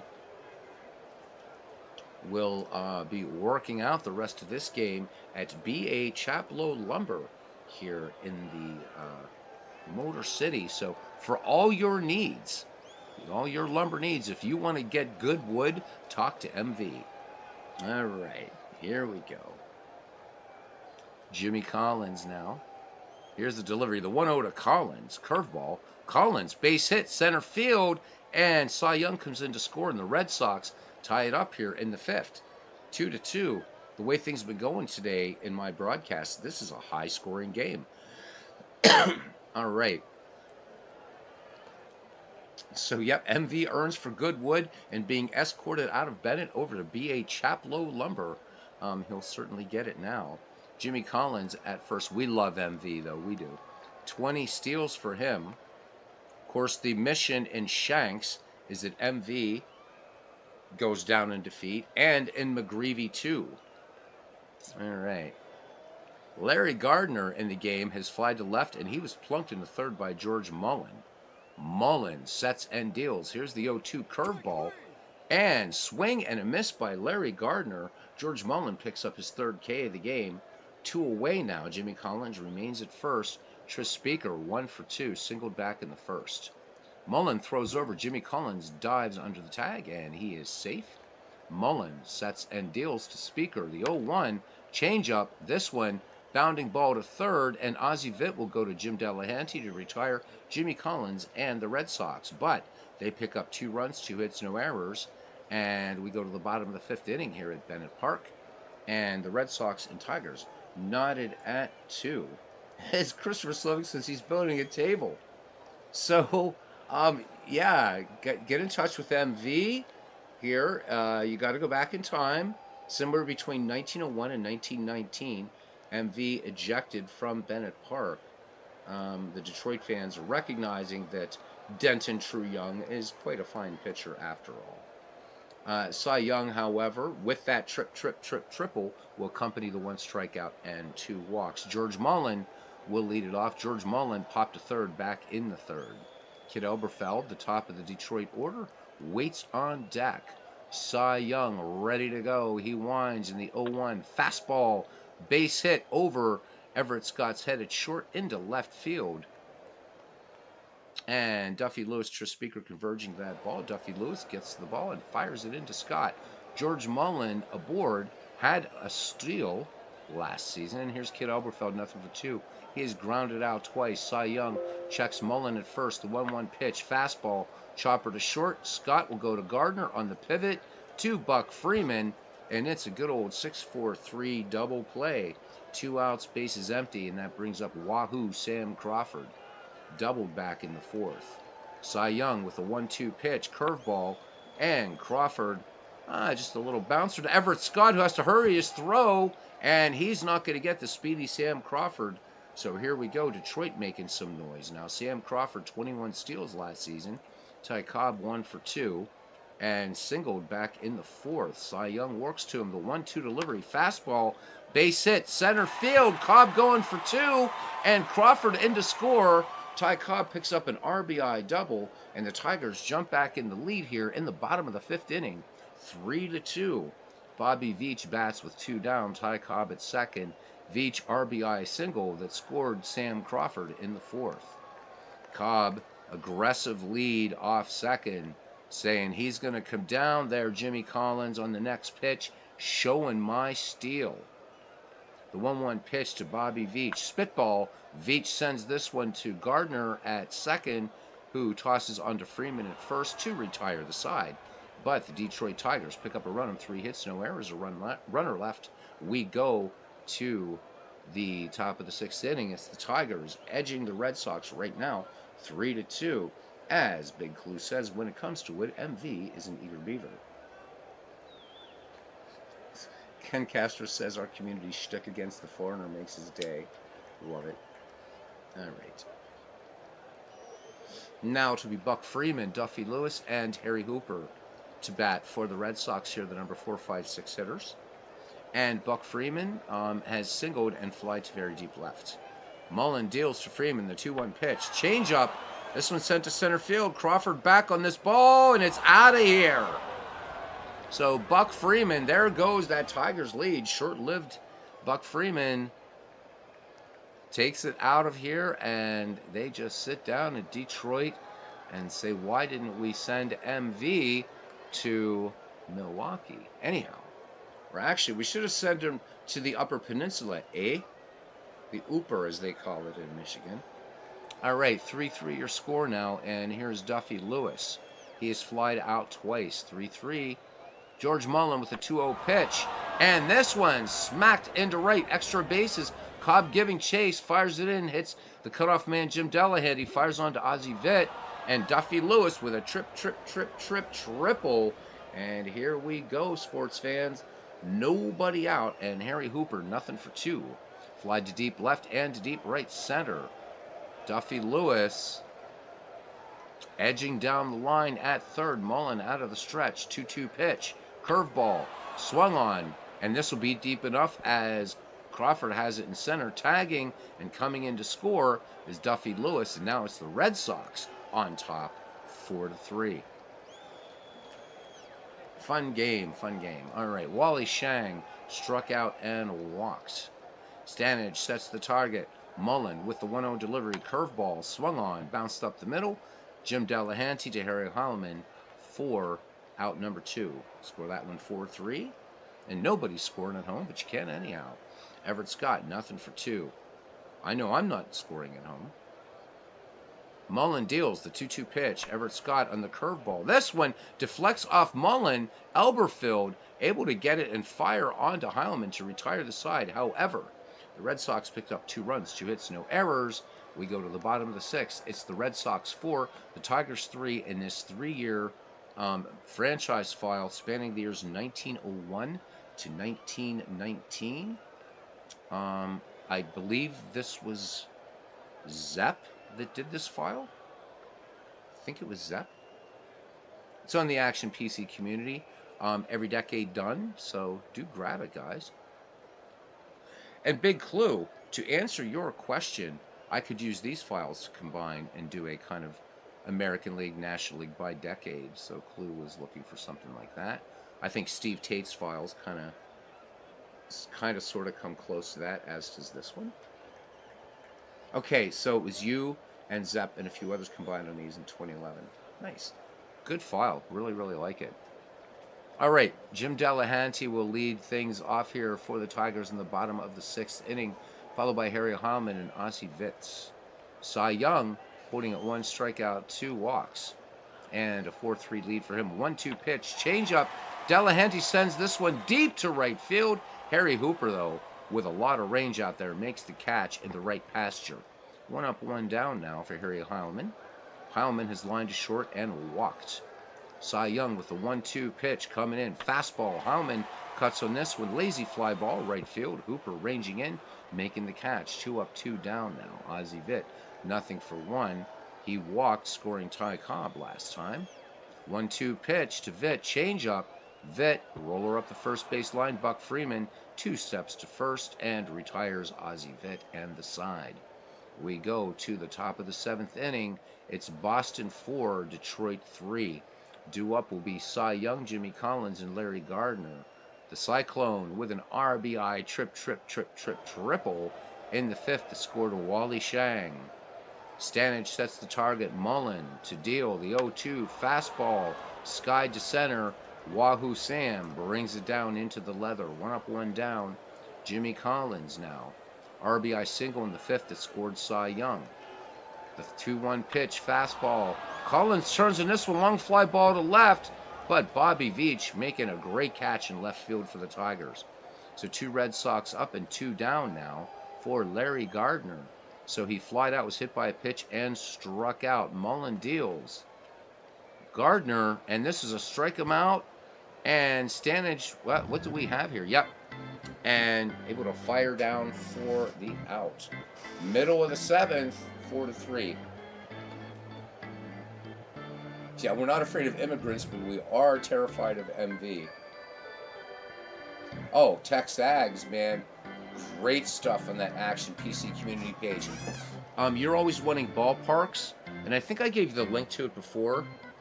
Get Lance, is it Lance Power? Is that his name?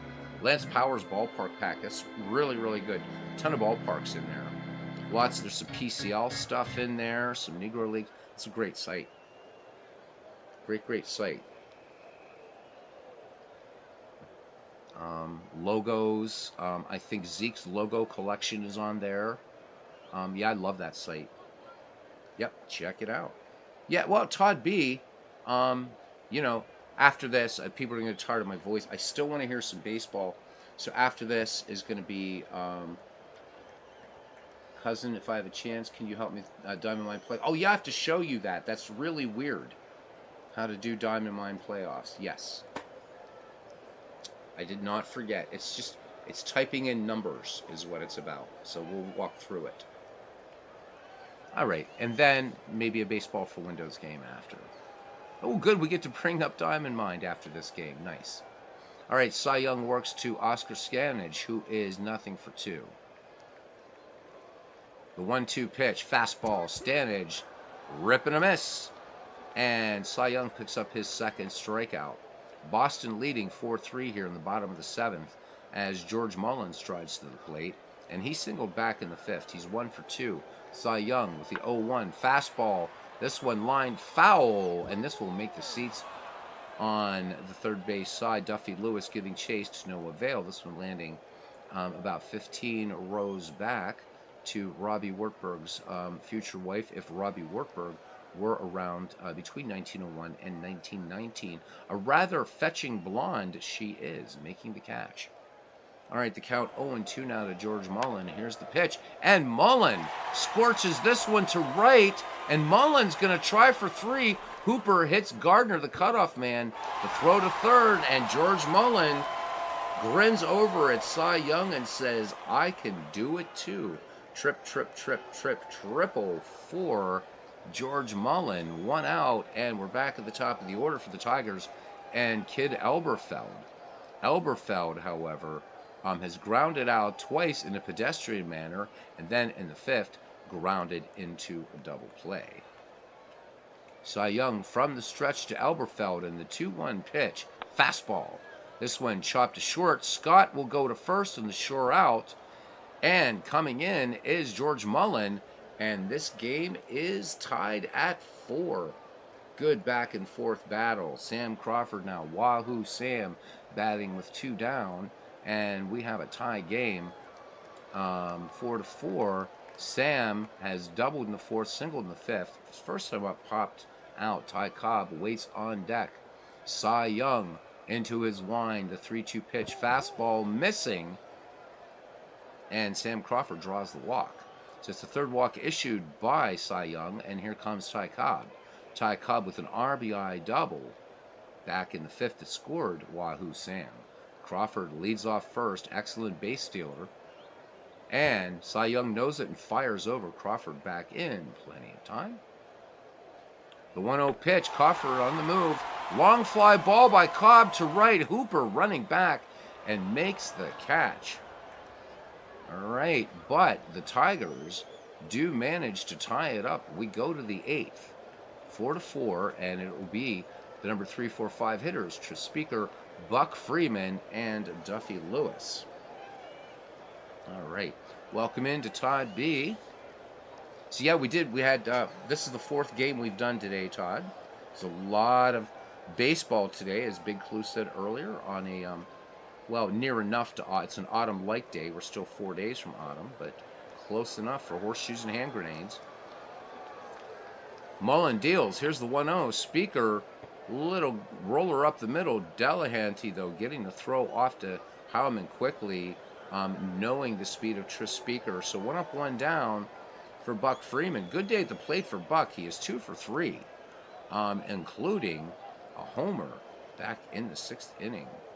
Mullen with the 1-1 delivery. Curveball, long fly ball to right, and Freeman has himself a double. So Buck Freeman swinging the lumber here today. Certainly from B.A. Chaplow Lumber, who's bringing you tonight's game. Duffy Lewis steps in. Freeman with a home run and a double now. Duffy Lewis is 1 for 3. We got to thank Steven Zepp and the other folks for this great file. Triple for Duffy Lewis back in the 6th. George Mullen with 1 out lets it go. The 2-1 pitch. Fastball. And Lewis sends this one to center field. Wahoo Sam makes the catch. Tagging at second is Buck Freeman. The tag at third. This one gets away from Ozzie Vitt. And coming in to score is Buck Freeman. So that's going to be a throwing error out there on Sam Crawford. Oh, my goodness gracious. So now the Red Sox back in the lead. It's 5-4, bases empty. Harry Hooper. Let's have some fun. Complete the sentence. You know you're a true baseball fan when? I was going to ask this the other night but forgot. Well, there we go. All right, fill in the blank. You know you are a true baseball fan when? All right, Harry Hooper, 0 for 2. Sacrifice back in the 5th that scored Duffy Lewis. Mullen brings it now. The 1-0 pitch, fastball. Hooper sends this one to center field. Wahoo Sam back on it, makes the catch for the 3rd out of the inning. However, the Boston Red Sox pick up a run, 1 hit. Costly error there by Wahoo Sam Crawford. And we go to the bottom of the 8th. The Red Sox 5, Tigers 4. Excellent game. Line for the Red Sox thus far.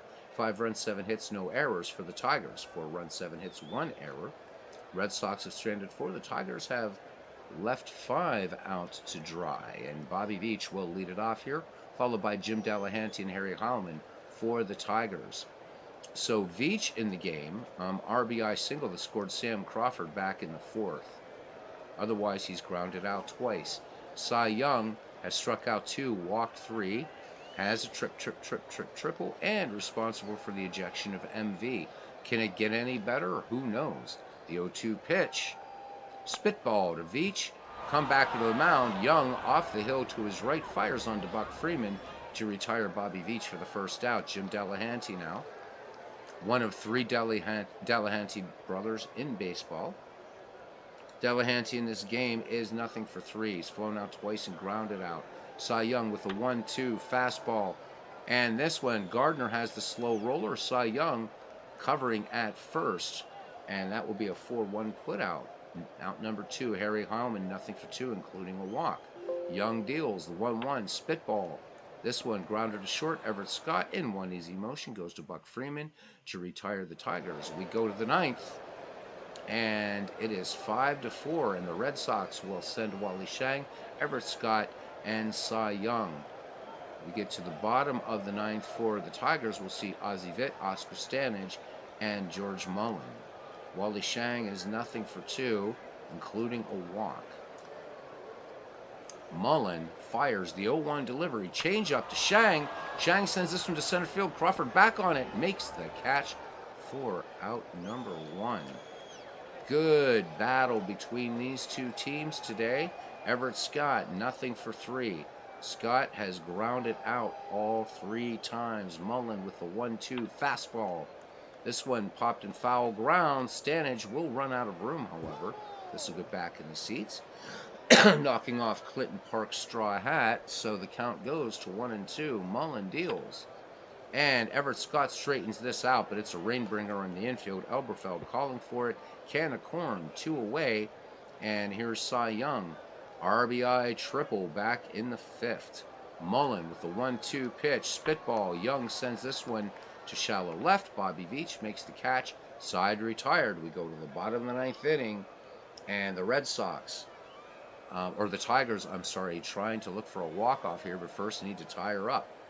So it'll be Ozzie Vitt, Oscar Stanage, and we'll see whether George Mullen will hit for himself. Ozzie Vitt, nothing for two. A walk that led to a run. Vitt, first pitch swinging on this fastball, fly ball shallow right. Hooper has it. 1 up, 1 down. Oscar Stanage, nothing for two. Grounded out twice, struck out. Cy Young deals. Here's the 3-1. Stanage, chopper to third. Jimmy Collins up with it on to Buck Freeman for the 5-3 putout. And it's down to George Mullen, who is 2 for 3. Can he keep it alive for the Tigers? Tripled his last time up. And no, it's going to be Jimmy Barrett, Jimmy Barrett, who's going to ground it to Larry Gardner onto Buck Freeman. And the Red Sox win in this exhibition game over the Tigers 5-4 in this 1901 to 1919 franchise file. Highlights for the Red Sox. Buck Freeman 3 for 4 with a home run and a double. Duffy Lewis went 1 for 4 and a triple. Cy Young 1 for 4 and a triple for the Detroit Tigers. Ty Cobb goes 2 for 4 with a double. George Mullen 2 for 3 with a triple. Sam Crawford 2 for 3 with a double. Cy Young gets the win. Mullen gets the loss. Cy Young struck out 2. George Mullen struck out 3. No MVP in this game because it's an exhibition. There you go. So this file is available on Action PC Community, along with all these other sort of, I guess they're 20-year stretches, 10-year stretches. Whatever they are, they're great, done by Zepp, Steve Tate, and a few other folks back in 2011. You're welcome, cousin. Texag says, nice game. All right, now I guess it's a little bit of housekeeping time in a game that doesn't get a lot of love here. So let's leave that because there was no need to save it. And let's go to Diamond Mine Baseball. All right. So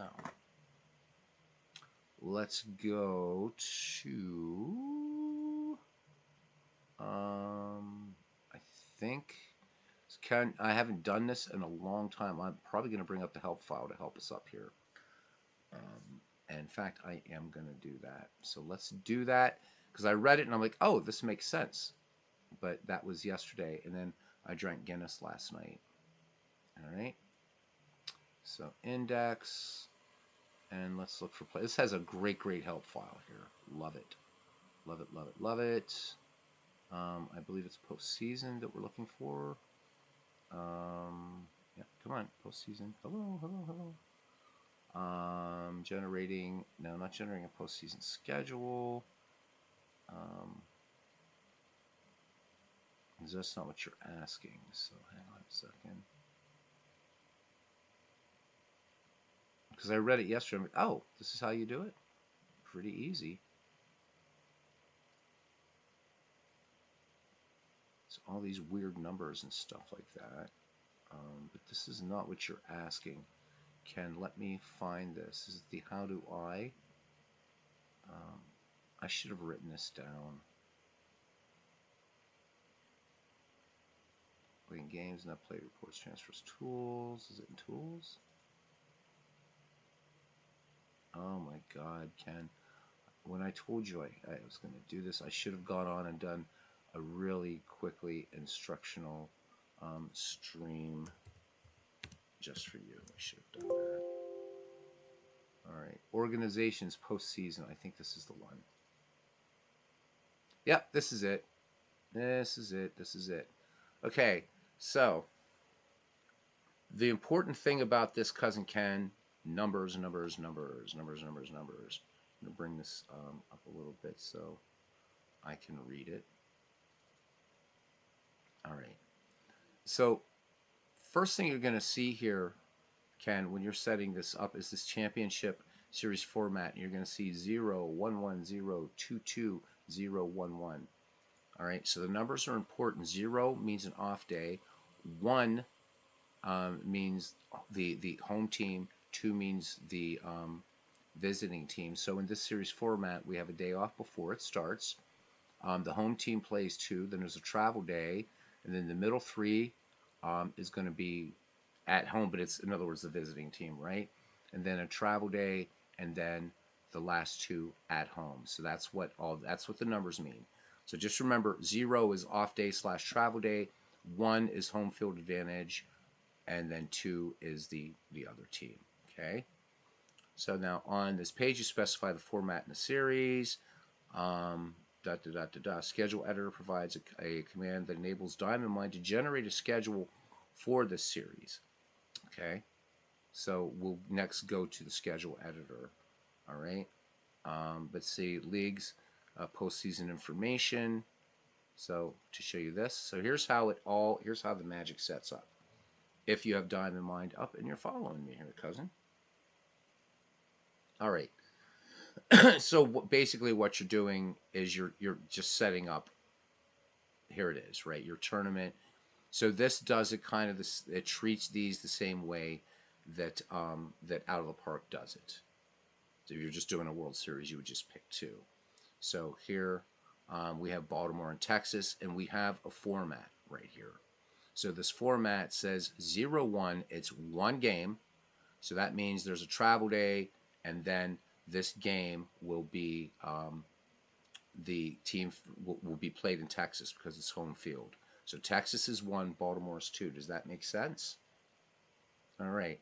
So now in the second round, the format is going to be travel day. All right. And then the lower seeded team is always number 2. So let's look at it that way. Lower seeded team is number 2. Home field is number 1.